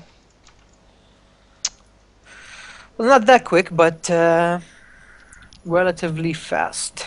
Yeah, we're moving along nicely. We haven't even been casting for 2 hours, and we're actually already, the first semifinals being played. The second one is gonna be played. Hello, am I still there? Yeah, you're still Okay, here. great. Okay, I just pressed the random button on the headphones, and You're probably wondering, okay, what did I just do? Yeah, you know how I Yeah, feel. I know that feeling all too well. When Okay, so things moving along just nicely. Thank you for the support here. 14 more people in a stream, so something must have happened. Again, thank you for they being. heard our cries of help. Yeah. Winners. So guys, who's there? Can any of you say something in chat? Anyone there? I'd love to get a bit of feedback from the community, see who's there. I guess Neil is there because, well, he's always there. He's one of our soldiers, I guess. Winners, are you ready to start the next matchup? Yeah, I'm ready. I was invited. Just I don't know the feeling. Other that's funny. Seraphim, he and his girl, they're a Protoss couple. His girlfriend, he says she takes the popcorn and she watched the stream. So, Oh wow! yeah, that's probably having like Big shout out to them then. Big Yeah. thanks for joining the stream. Girly. Oh god, what's her? Girly Anyen, I believe that's her name. So if you ever see her in channel, please mind your language and be polite. Nice. Yeah, exactly. Be nice. All right, so here we are, winners, and welcome everyone to Shakura's Plateau, where we'll be playing Game 2 of the semifinal, the Stevie Z, on the bottom right-hand corner, spawning as the yellow Terran. It is Dan from Lebanon, and his opponents over on the bottom left, playing all the way from Germany. It is the orange Zerg Nesquik. Yeah. So a little backwards and forth here at the beginning. So big shout out to Neil, to Itch, to Stitch. Let me know. Rakan is there. Bindarist, maybe I'm terrible at doing this stuff. Bindarist. And Faisal from Saudi Arabia is there as well. Thanks for your support. I hope you're watching the stream. Tell your friends about this lovely tournament, this wonderful community. And of course, be active on SC2 MENA on Facebook, on Twitter. and help us build a wonderful community. And yeah, if any of you guys are web programmers, web designers, please message me because I got big plans and you can be part of history. Anyhow, let's get back to this game. And Nesquik, he says no mercy as Dan gets his traditional wall-in at the top of the ramp. And something I do like is the drone scout by Zerg players. Do you like that too, or do you feel the Overlord's enough? No, I definitely like the drone scout winners because it allows you to probably see if the terrain is up to something fishy. Allows you to see, how many gas geysers, or if he's taking a gas geyser or not. All these little things are kind of telling of what the terrain opening is going to be. So yeah, an early drone scout is definitely a good idea, as the Overlord does sometimes take forever Oh, to does reach the your drone get in? opponent. Oh yeah, definitely. Oh, even denying the barracks to land here, and it's the little things in StarCraft that make the difference. And Dan, well, he's not actually landing it. No, he can't because the drone is being annoying there. Dan wants to make sure he's walled in, but Nesquik knows exactly what he's trying to do and is Oh, does he get once again no? denying it. All right, but Okay. I think it was well worth it, winners. I think it was well worth it by Nesquik just to be a little bit annoying. Dan, of course, did take an early guess, so he is able to drop down that factory. And judging from the placement of the racks, looks like Dan is going back to the classic reactored Hellion opening. Of course, bunker being built by Dan over at the Zerg Natural, but Nesquik knows better than to send all his drones to try and defend against this, as he knows that there is no follow-up to this really, as he was able to deny the bunker for quite a bit.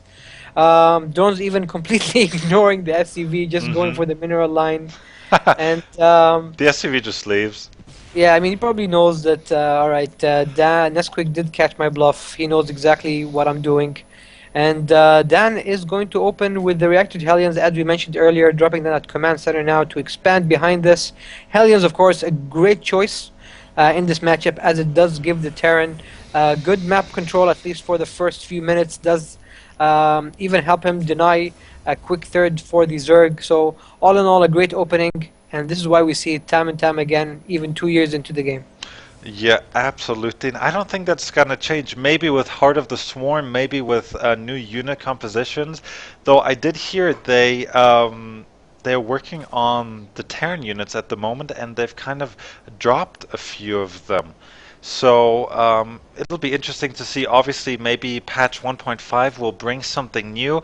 Apparently, chat is supposed to be easier and a few other goodies, but I don't think we will see that for I'm some. still waiting for group replay viewing winners. Hmm. That was a key feature in Brood War, Sure. where you can join a party with your friends and watch replay together. A nice little thing to do, but unfortunately Blizzard has not yet implemented it Yeah. in StarCraft 2. So we're hoping that that's one of the new key features. Of course, the new units. I did read up a little bit on what is happening. They did indeed cancel out a few units, not only from the Terran side of things, but also I believe From the Protoss. from the Protoss side Yeah. as well. So we'll wait and see what they finally decide on. Of course, naturally, with every new major expansion, there will be constant balance patches and fixes coming up for the next few months after that. So that's probably the only downside, I think, to Heart of the Swarm. Hmm. In any case, back to this game, we do see 4 Hellions parked right outside the Zerg Natural, just making sure that the Zerg doesn't, push out or anything. Sure. Very nice spine crawler positioning by Nesquik, Hmm. and denying any kind of Hellion run by. Yeah, so just one little thing. I don't know. Did you read about Flash making it into Masters? I did read some rumors that he Yeah, has started playing StarCraft 2. He's actually playing as Zerg, I a believe. Protoss. He's playing Protoss. Yeah, and Oh wow, okay. without knowing what the units are actually or what they can do, he managed to get up into Masters. Well, that tells you something about Flash, man. He Well, was, he's the StarCraft 1 champion for such a long time for a reason. hmm. His mechanics are just ridiculously good, and keep in mind that Brood War is way more demanding than StarCraft 2 in terms of mechanics Correct. and micro. So Hmm. imagine him coming into StarCraft 2. Yeah, all of them, I like can only Bizu, imagine. Flash, all of these guys coming in. I mean, things are gonna be rough for these new kids on the block. But yeah, I mean, not much is happening here. I just want to say a big shout out to Naniwa, who's performed like a hero. He's at DreamHack in Sweden. He opted to go there because not only probably I think because he's Swedish, but because he has a bigger chance of winning than let's say at MLG Spring Arena. So. Are they Um, happening at the same time? yeah, it's happening right now. MLG started Both of last them. All night, right. yeah, and Okay. DreamHack kicked off today. I watched a bit. The lineup isn't as good, but I think it makes more sense. The The big crowd, question is, where did the Koreans go? um, Koreans went to, many of them went to MLG Spring because I believe the purse is larger, but there are a few. Polt is at DreamHack, a few guys from the MVP team, and a few backup players for the big teams in Korea are there as well. So, How about Marine King Prime? yeah, Is he he 3-0'd his group at MLG. all right? Yeah, he's been doing extremely well at the Mm-hmm. last few MLGs, so Yep. no surprise to see him make a return there. Back to this game. Yep. As we said a little bit earlier, not much happening. Zerg finally taking his third base, as he should be. Some upgrades going up for the Terran player, so as well as the Zerg player, and we finally see some tech from the Zerg. He is building 8 mutas now, and will most likely be headed towards that Terran main to try and pick off a few SCVs Mm-hmm. and just be annoying with his muta harass. I'd just like to say that Dan hasn't harassed or tried to do anything. Nesquik is up more than 15 supply already, and he's developing his tech. And the thing But what's is, the worker count like though? it Has is Nesquik been joining up behind this 45 against 52. in favor of? Dan. All right, yeah, so that's why Dan getting the slight economic advantage because Hmm. Nesquik is spending a little bit more on tech, but not a big difference. The only question is that how long will Dan have the economic advantage as he's now taking a third base? Yeah, exactly. Those mutas were fended off. Not the July-esque control, as I like to say. Could have maybe done a bit better. Could have caused a bit of havoc in the main. Could distract Dan from doing certain things, but I'd he's like to say though, when Mm. I sorry to interrupt, but Sure. I'm actually surprised Dan went for a command center over at the third. Um, Especially in this position when you're going closer to your opponent, I'd probably ideally like to recommend Planetary Fortress, Mhm. especially in such an attackable position as this. But Dan seems like he's confident, feeling confident enough to defend against this. So let's see how it fares out for him. As we see him drop like one, sensor tower. I think sensor tower is one of the most underused structures Correct. in this game, to say the least. Great way to spot mutas or dropships or any kind of things like that headed your way.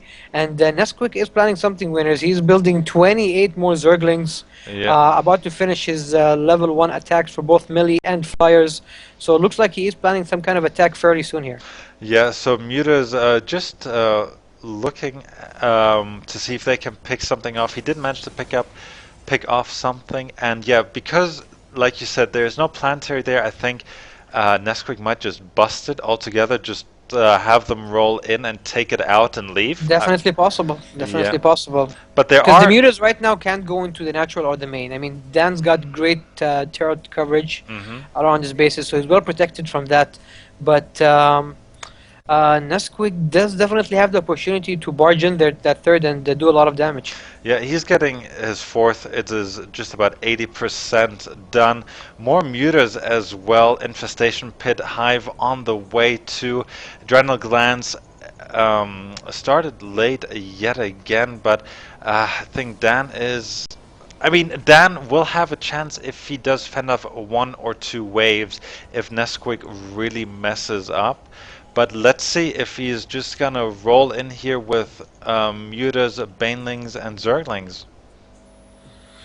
Let's see. Indeed, supply count is still in the Zerg player's favor, 185 to 170. So he's at least doing that right. He has now taken a fourth base.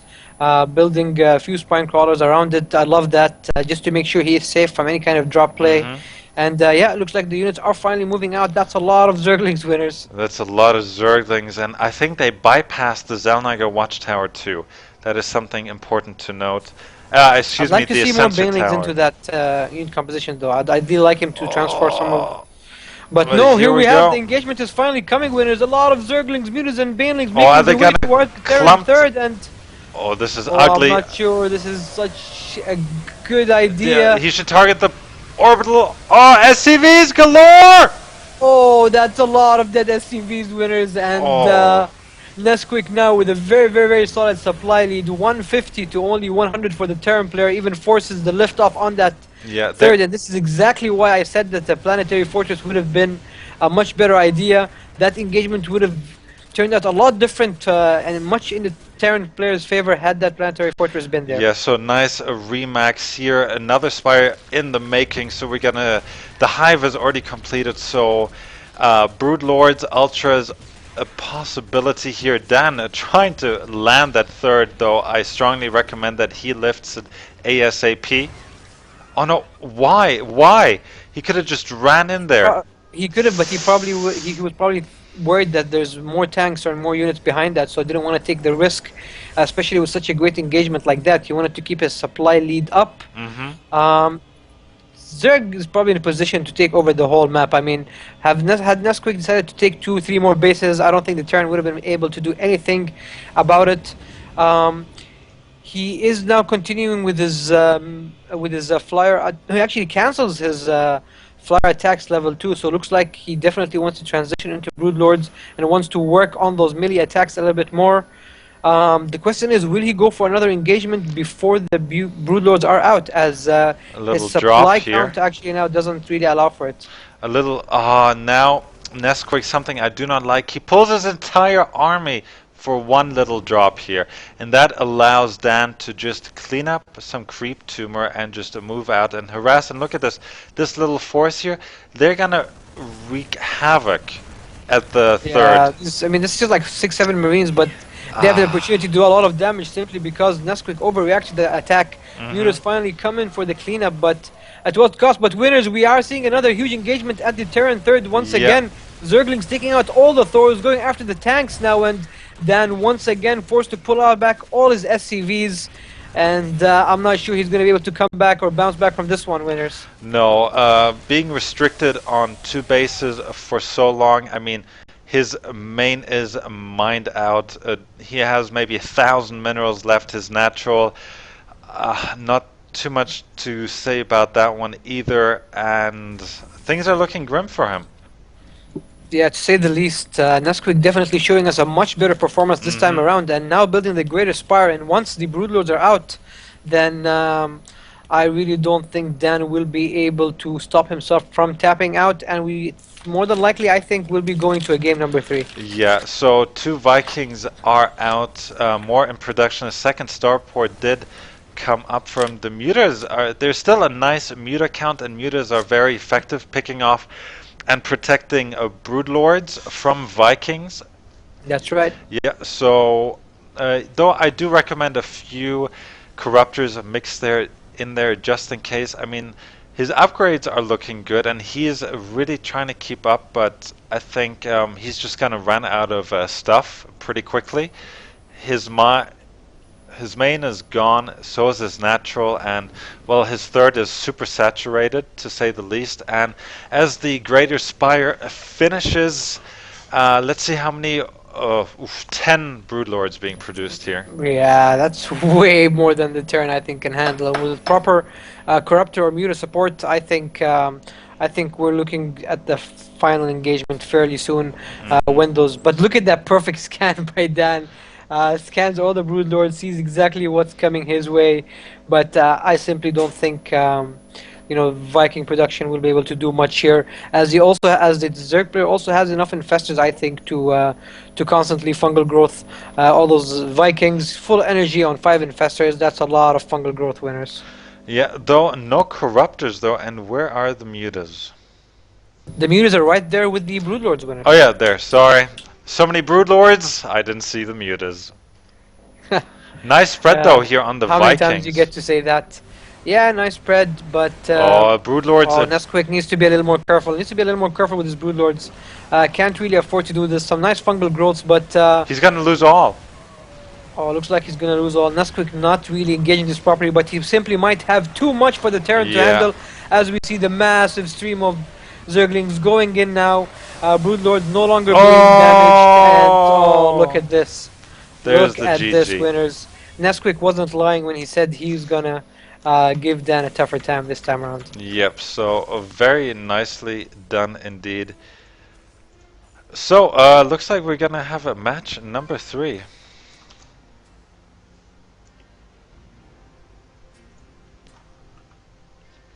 And what map do you think Dan will take? Ooh, I think Coral Compound. Oh, Belshire actually. Wow. Well, that's his Is favorite Belshire in map. the map pool? Let me check. I don't think so. It's not in the map pool, Dan. You little. Sneaky, sneaky. Try to get one past Twidnu and winners.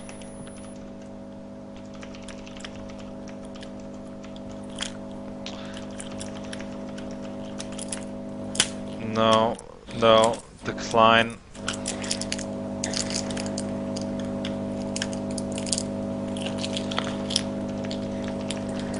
Ah, nah, no Belshire.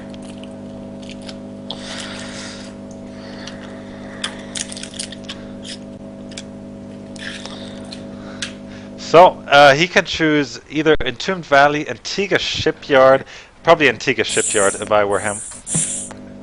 Because it's very difficult to get a third for both, but I find it even more difficult for the Zerg. A third for the Zerg and A fourth, no, a fourth, sorry, yeah, the fourth. fourth is the tough one there for the Zerg, definitely. So let me see. Oh, Ohana. Okay, Ohana, good choice. I think Ohana is a good choice for Terran. Let's see. I think Sharawi should have fallen to Bullets by now. And I think Bullets will once again be representing Lebanon in the finals. Might be an all Lebanon final once again, though. Yep. An all Lebanese final. Yeah, and I think we have a little BM here in the chat. Zerg is a bad race, says Z Voltage, and then Rakan responds with, "Shut up, dude." So Right, winners, just waiting for you to accept the I'm invite. downloading the map for some reason. Oh, you don't have ESV Ohana? That's Why the new one. ESV? I just never mind. It's because he's so cool. He got the DreamHack edition. Okay. Okay. So yeah. Winners is my name. With me is Twidnu. We're casting the StarCraft 2 MENA Cup. Soon we'll be casting the At tournaments as well, so we might have a change to the MENA Cup, at least towards the end of the month. We might get a second casting session during midweek. Maybe it'll be myself. Those are the things we're going to discuss as we hear Twidnu getting rid of some wrappers. Actually, just moving my plastic bag away, but yeah. Yeah, wrappers. Plastic bag. Why do you need a plastic bag on the table? You're hiding something. I'm not worried, it's a bag of chips. Oh, see, there we go. There we got some bag of chips. It's a plastic bag, though, I wasn't lying. Plastic bag, yeah. And yeah, DreamHack.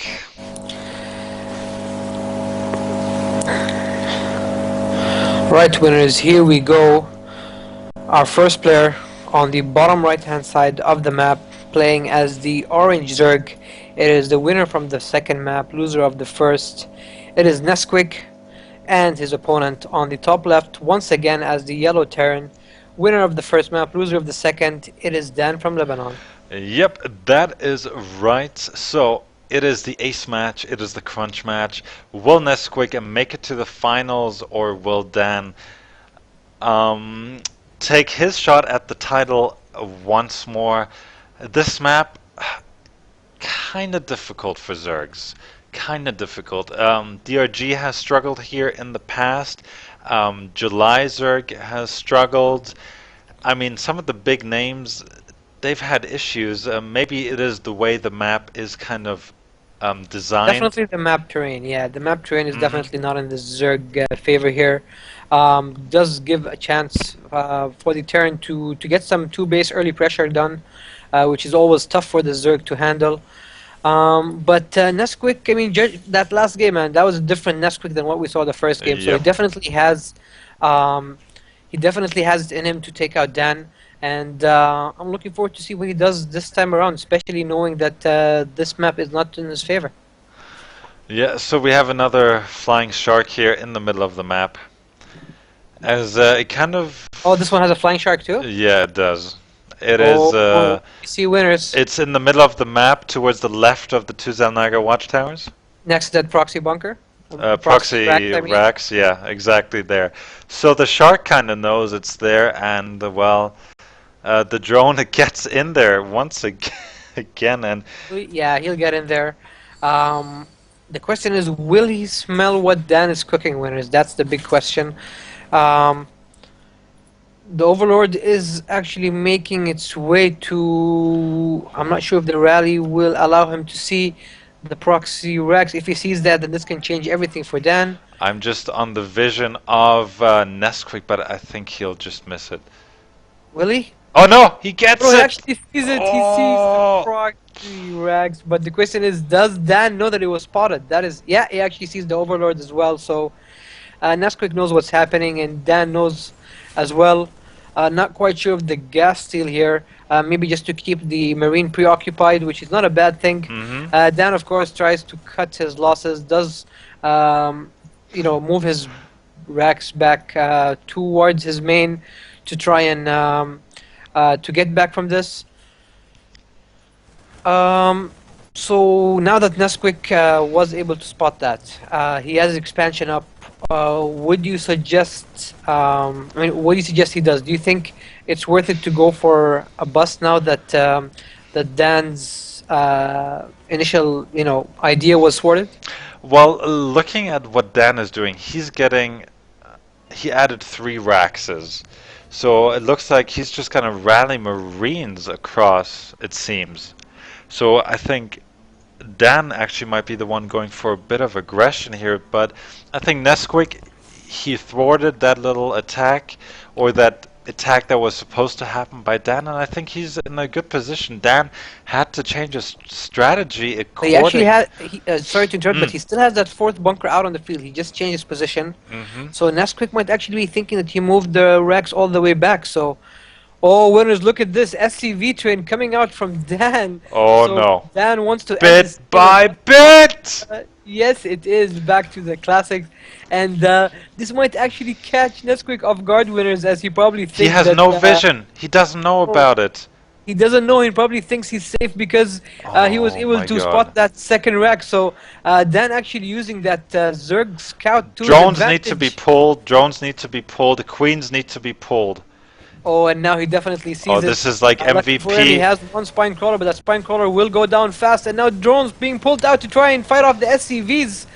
This is The going to come queen down needs to to the war come. winners. The queen needs to come down, and actually not bad at all here by Nesquik, actually not using his SCVs correctly, and oh, look at this, 6 Zerglings in production now, more drones as well, and now more.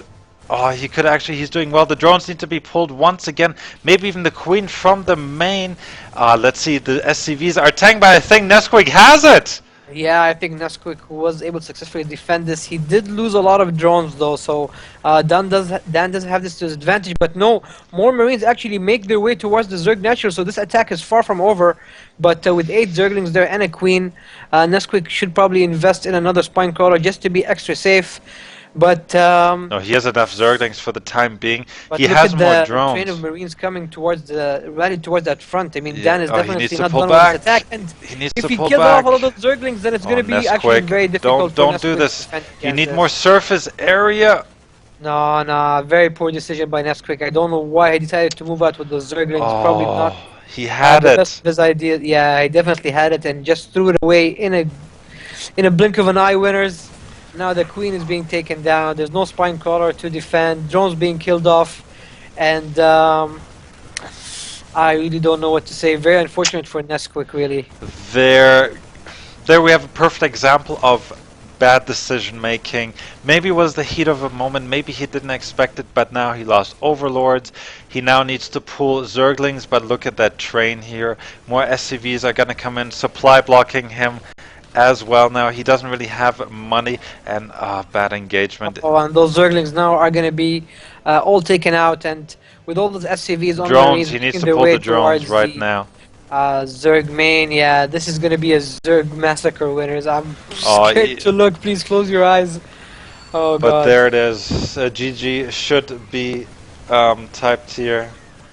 Yeah, and there it is. He Mana had. definitely did have He this did have it. twice, actually. First by spotting that proxy Rex, and second, the initial wave of attack. I mean, he was able to defend against this, but then threw away his Zerglings when he needed them the most. So, nice little mind game though by Dan. Yeah. Probably expected that Nesquik would think the attack is over once he spotted the proxy racks, but no. Built two more, routed in all those Marines, pulled in a few SCVs, and was able to win the game and take a spot in the grand final. Yeah.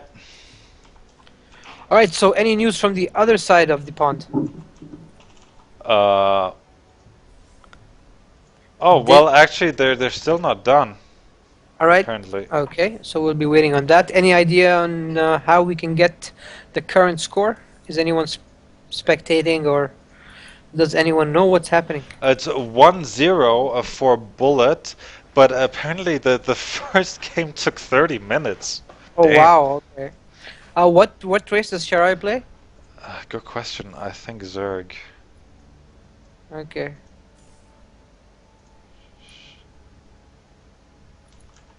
Oh, I think that game ended then, because Bullets is here joining us in the grand final with Dan. Oh, but actually, Sharawi is listening to the stream and he is Protoss.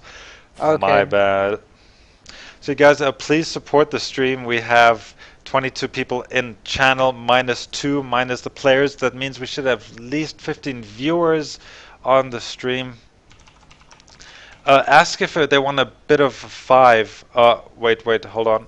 They actually want to watch the football match. It's starting. Okay. Sure.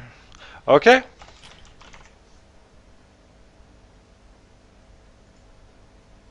Wait, hold on 1 second. They both have to leave, but yeah, I think they both need to leave.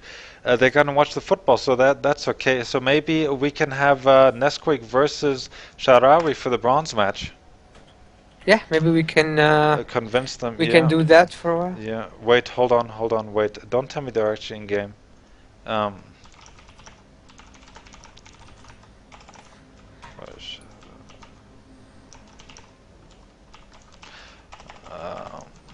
Okay, so let's get out of this lobby and have the bronze match. And where's Sharawi? Where is he?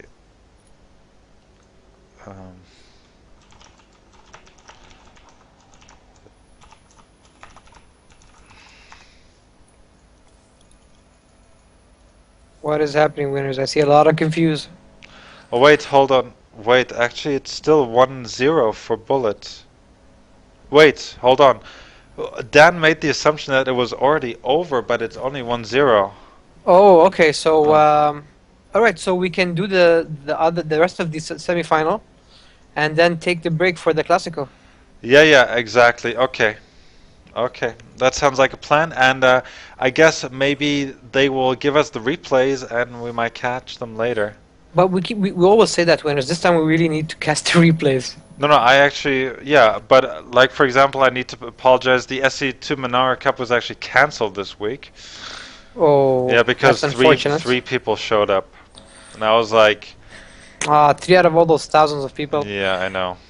In any case, the MENA Cup. I mean, guys, winners. I mean, our main highlight is the SC2 MENA Cup. Winters takes up some of his time to do the MENA Cup, just so you guys can have a chance to have a good time and improve. So, please take that into consideration the next time around, as we do have game number 2 of this VVP, Sharawi versus Bullet, on Cloud Kingdom. Yeah, please. lot of static.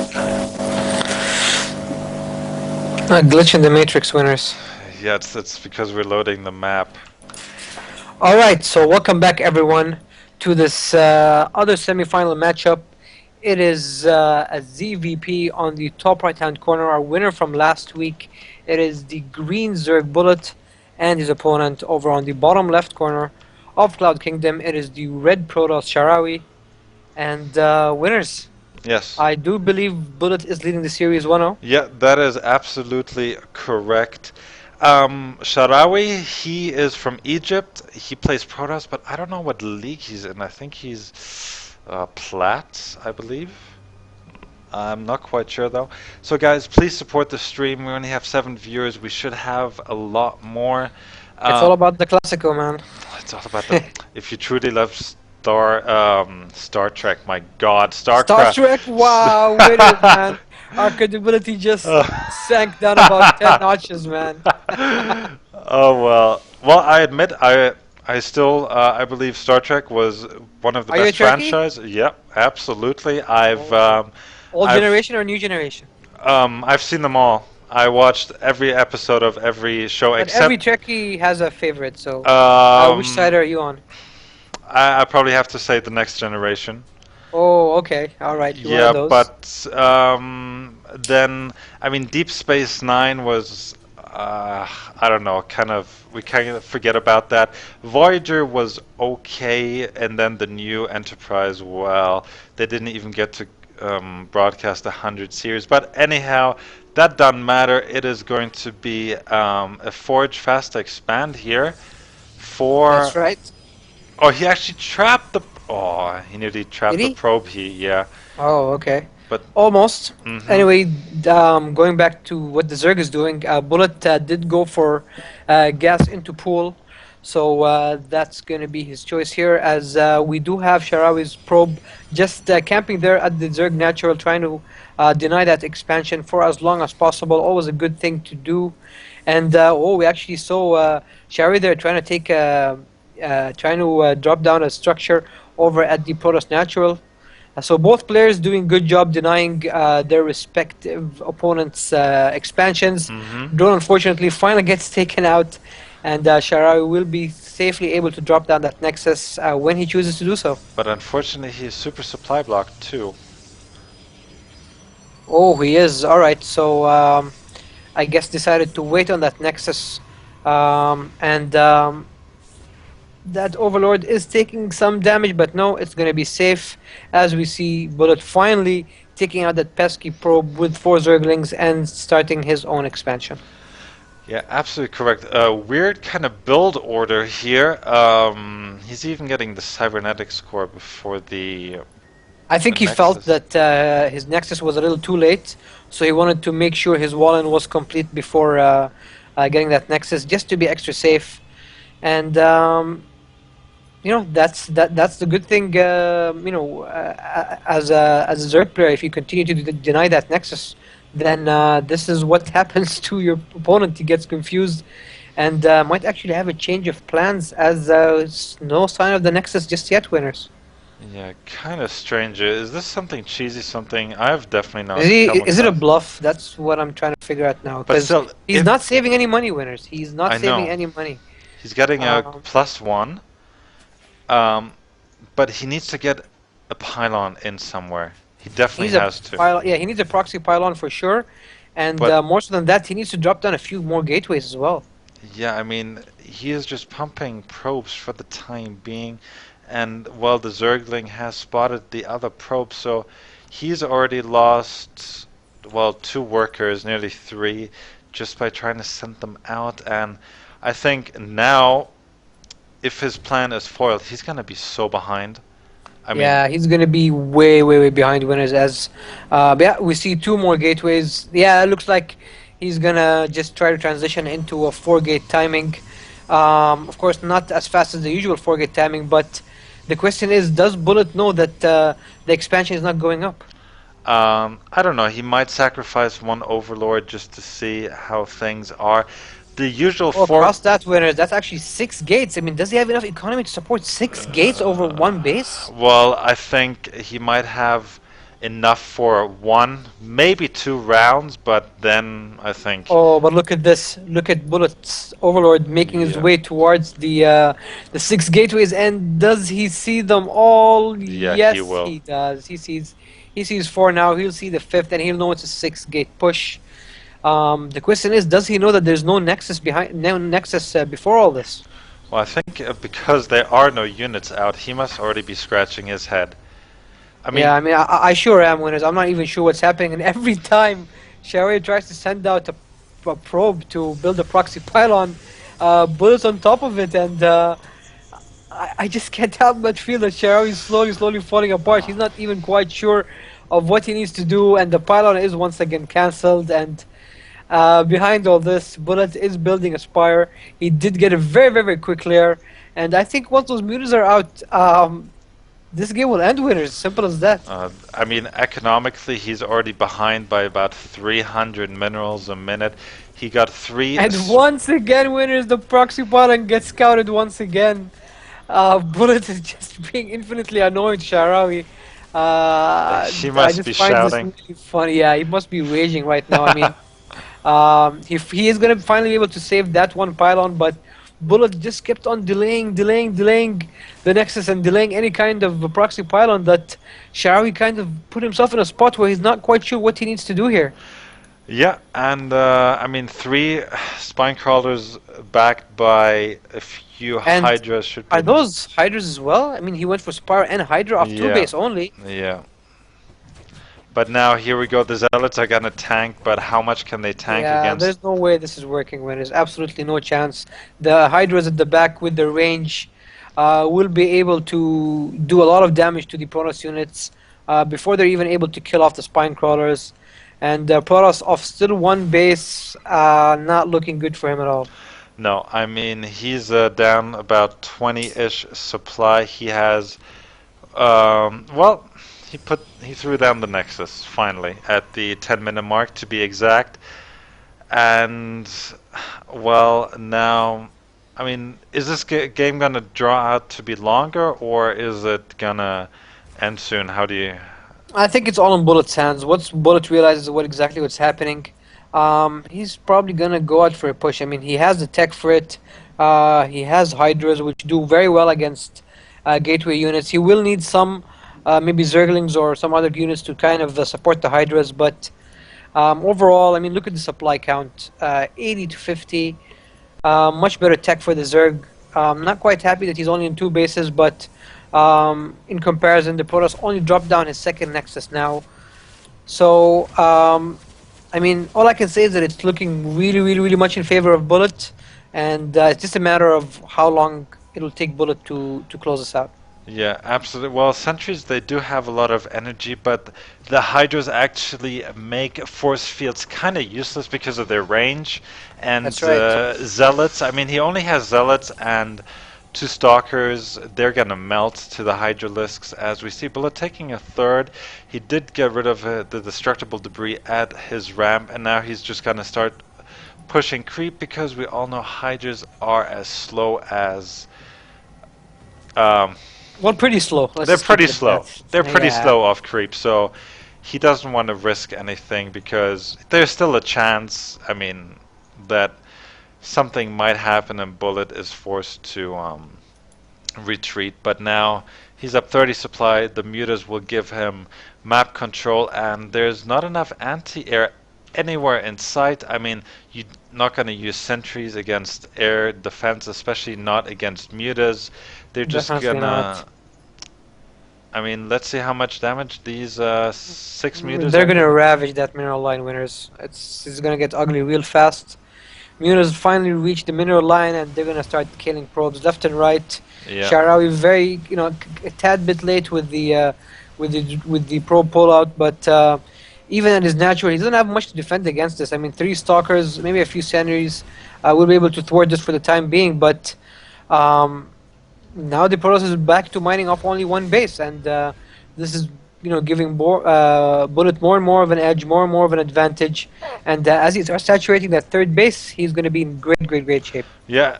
I don't know if you caught it. I did on camera. The observer was taken down. He flew right into the overseer, and that's never a good thing either. The muter count is increasing. We're up to exactly 13. They're gonna pick off pylons, Three and more in the making, and Sharawi's pylons were just never meant to be this game winners. I think nope. Bullet probably cancelled out or killed, uh, at least 5 or 6 pylons throughout the game so far. Yeah, now even Zerg Flyer attacks level 2 about 60% done, and again, I mean, there are a few stalkers out there, but I think Bullet is too good of a player to throw mutas away, and he killed off one probe. I mean, Sharawi put up a cannon, but he doesn't have the money to do that. He's floating about 700 minerals, but that's because he can't really spend it. He's not spending it correctly. He needs units. He needs to make something happen. He's going to run out of minerals, and by that time, Bullet is going to have pretty much the entire map, but I think the moment has come here as we see the swarm moving across. Yeah, the swarm is definitely on its way, winners, and with all those hydras and all those mutas, I feel that the Protoss player is going to be hard pressed to defend this. More and more units being rallied in, and I don't even think Bullet needs to even try and get a fourth at this point. Might be just enough to just walk in down the middle as he's doing now and just take out. And all now the he's Protoss going to look army. at all the sentries. Oh Oh god, dear. this is. Oh And man, this is, Mutas at the back, Hydras in the front, Zerglings coming in, and and that's GG in the middle. yeah, it certainly looks like it. Down to 75 supply to his opponent's 150, so that's about half the supply.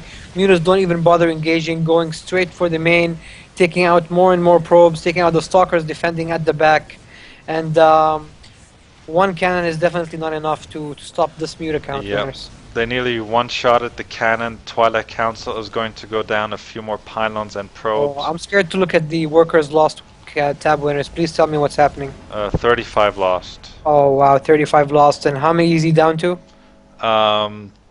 He's down to 23 probes. Yeah, not really much he can do. Even if he tried to come back into this, he just doesn't have the economy to do so. Sharawi doing possibly the only thing he can do, which is going for a counter attack. But with this measly army and all those spine crawlers, there's absolutely Yeah. nothing he can do. Sharawi will probably realize it soon, and I think he's gonna tap out. Yeah, and there we have it. There's the GG. So that was the game. So we have an all Lebanese a final yet again. It's going to be Dan Cake versus Bulletproof GG. As we have a lot of French in the chat. And yes, Star Wars fan here. Yes, I do love Star Wars, but let's not get into that right now. And let's see if Sharawi's in the mood for the match. Are you in the mood, or you gonna watch the football? I know you're a football freak. I am a football freak, but I do have half an hour before the match Okay, starts. So if we can get Sure. Well, a one game or second. two there, then could be worth it. Yep. I'm just gonna ask Sharawi.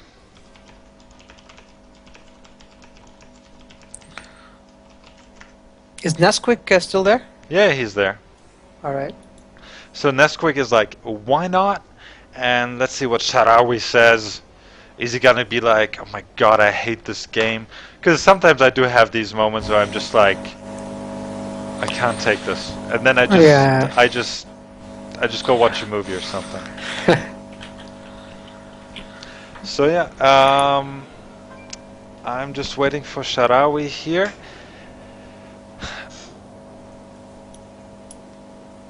And even Nesquik saying the El Clasico is gonna start soon. Yeah, I think it's we're gonna be hard pressed to get a game going, to be honest. Yeah, so even he's saying if you want to do it later. I think that'll be it. Right. I guess that's it for today. I think we should get the Bullet Dan matches, the replays at least, Yeah, casted sometime during the week. I really think we should put an effort into that this time around. Yeah. And I mean, before I leave, I'm sure you have a ton of things to say, No, so I'm just gonna. why don't you start talking a bit and Well, I'm then just gonna make mine really quick. okay. No, what I'm take gonna your make time. mine quick, Okay. man. I leave all that good jazz for you. I'm just gonna say thanks to everyone, to our few number of viewers for tuning in. I know that this week's was a tough sell, as we do have the football and the other two massive StarCraft 2 events happening, MLG and DreamHack, of course. So thanks to whoever took the time to tune in. Most importantly, please check out atahaddak.com. They currently have a beta going on for their StarCraft 2 League, which will be starting very soon, I believe, next month.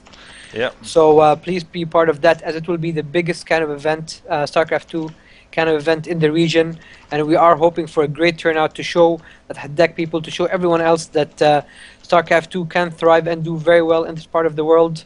So please check it out. The website is atahaddak.com, Mm-hmm. at number 7 addak.com. Sign up to the beta. All you need to do essentially is play on the ladder, accumulate ladder points, and the top 32 players with the top 32 players with enough ladder points do end up playing Mm-hmm. in a tournament at Yeah. the end of the month. Can I just So add to that? please do. The rookie rule bracket will be on Thursdays, the intermediate bracket on Fridays and Saturdays, because we will cast the professional bracket that'll be held on Saturdays. So at least one cast a week, maybe some additional content as well. Maybe I'll solo cast that. Maybe I'll have Nesquik come on. Maybe even get another caster in, or if you can make time. I know you're working. You know, your I will wife, do your my kid. best. I Yeah, do my best. Yeah, I'm a sure. busy man. I'm a Me family too. guy, and I do work long Mhm. hours, so it's kind of hard for me to squeeze some timing in Sure. during the week. Yeah. But I will promise to try my best. I mean, it's definitely worth it, as At Haddak is going to be a Big thing. big thing for us. Yep. Yeah. So, Cash. yeah, there's cash up for grabs winners. Oh, That's I have good news. We'll be tell allowed me. to participate, even though we're Oh, we kind of, will. yeah, we're allowed to participate, All even though right. So we're, we'll add some comedy and some humor to the yeah, tournament, to the as rookie I'm sure. bracket. Yeah, I'm sure many of you are looking forward to see how Oh bad we yeah. are. I guess that you will get a chance to do so. So winners, I'm sure you're dying to put out your closing arguments. No So please go arguments. ahead. Well, thank you everyone for tuning in today. We had some great games, some mediocre games, but we did have a lot of entertainment, and that's what counts. Thank you for tuning in. I'm sorry we still haven't been able to sign the contract with Twitch TV. Um, I guess they're very busy now. There's DreamHack, but there's always something, and I'm trying my best, guys. Thank you for tuning in. So hopefully we get those stream numbers up. But to all of you out there, thank you very much for your support. Please tell your friends, support SC2 MENA. Give us a like on our Facebook page. That's SC2 MENA on Facebook. So just facebook.com/SC2 MENA. That'll do fine as well. Add us on Twitter too. Let us know. And if you want to be a caster, if you think you have the potential to cast like Twidnu or myself, why don't you message me and maybe we do like a little, not an interview, but we'll call it an interplay maybe, I don't know. And we'll let you guys know, but we're definitely looking even for Arabic casters, because That's at right. Hatak, maybe for the replays, we'd like to cast them in Arabic. I think that'll definitely add a lot of, how do I put this? It'll bring more people in, winners. Okay, That's the that's main thing. okay. Yeah. Okay, it'll bring more people into it. That's not what I was thinking about, but I think the commentary would be hilarious in certain points, I think. Yeah, it would be a lot of fun. Mm-hmm. Very entertaining for lots of people. I mean, Yeah. even for the people who are bilingual. Yeah.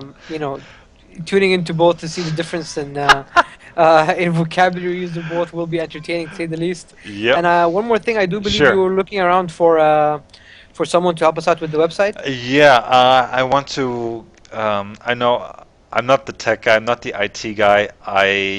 So I'm looking for a couple of volunteers to help me build a website. Neil pointed out that WordPress is a good way to get started. I'll look into that. And just one thing, Zertz is just asking, where's the final match? Well, guys, everyone wants to watch Real Madrid versus Barcelona, That's and right. Including Twidnu. including Twidna, not myself. I'm gonna redo my shisha that's standing right next to me, and I'm gonna watch maybe DreamHack or something. But yeah, thank you anyhow for tuning in. My name is Winners. With me is Twidno. We'll recast the finals as soon as we have the replays. So guys, big esports weekend. Do watch MLG, watch DreamHack. Let everyone know, and most of all, support SC2 MENA, support the community, and thanks to all of you. So Thank you very much. hopefully SC2 MENA Cup will be back on Wednesday, but the MENA Cup will definitely be there um, on Friday, I believe, or on Saturday. Maybe we'll have Friday for the Adhatak brackets, and then Saturday for the MENA Cup. So I think it'll be busy, a busy weekend. Yes, it will, Winners. Yeah. All right, so good night, everyone. Thanks for tuning in. Enjoy the football, enjoy the StarCraft, and we'll see you soon. Yep. Okay. Bye from Winners and Twidnew. Goodbye. Goodbye.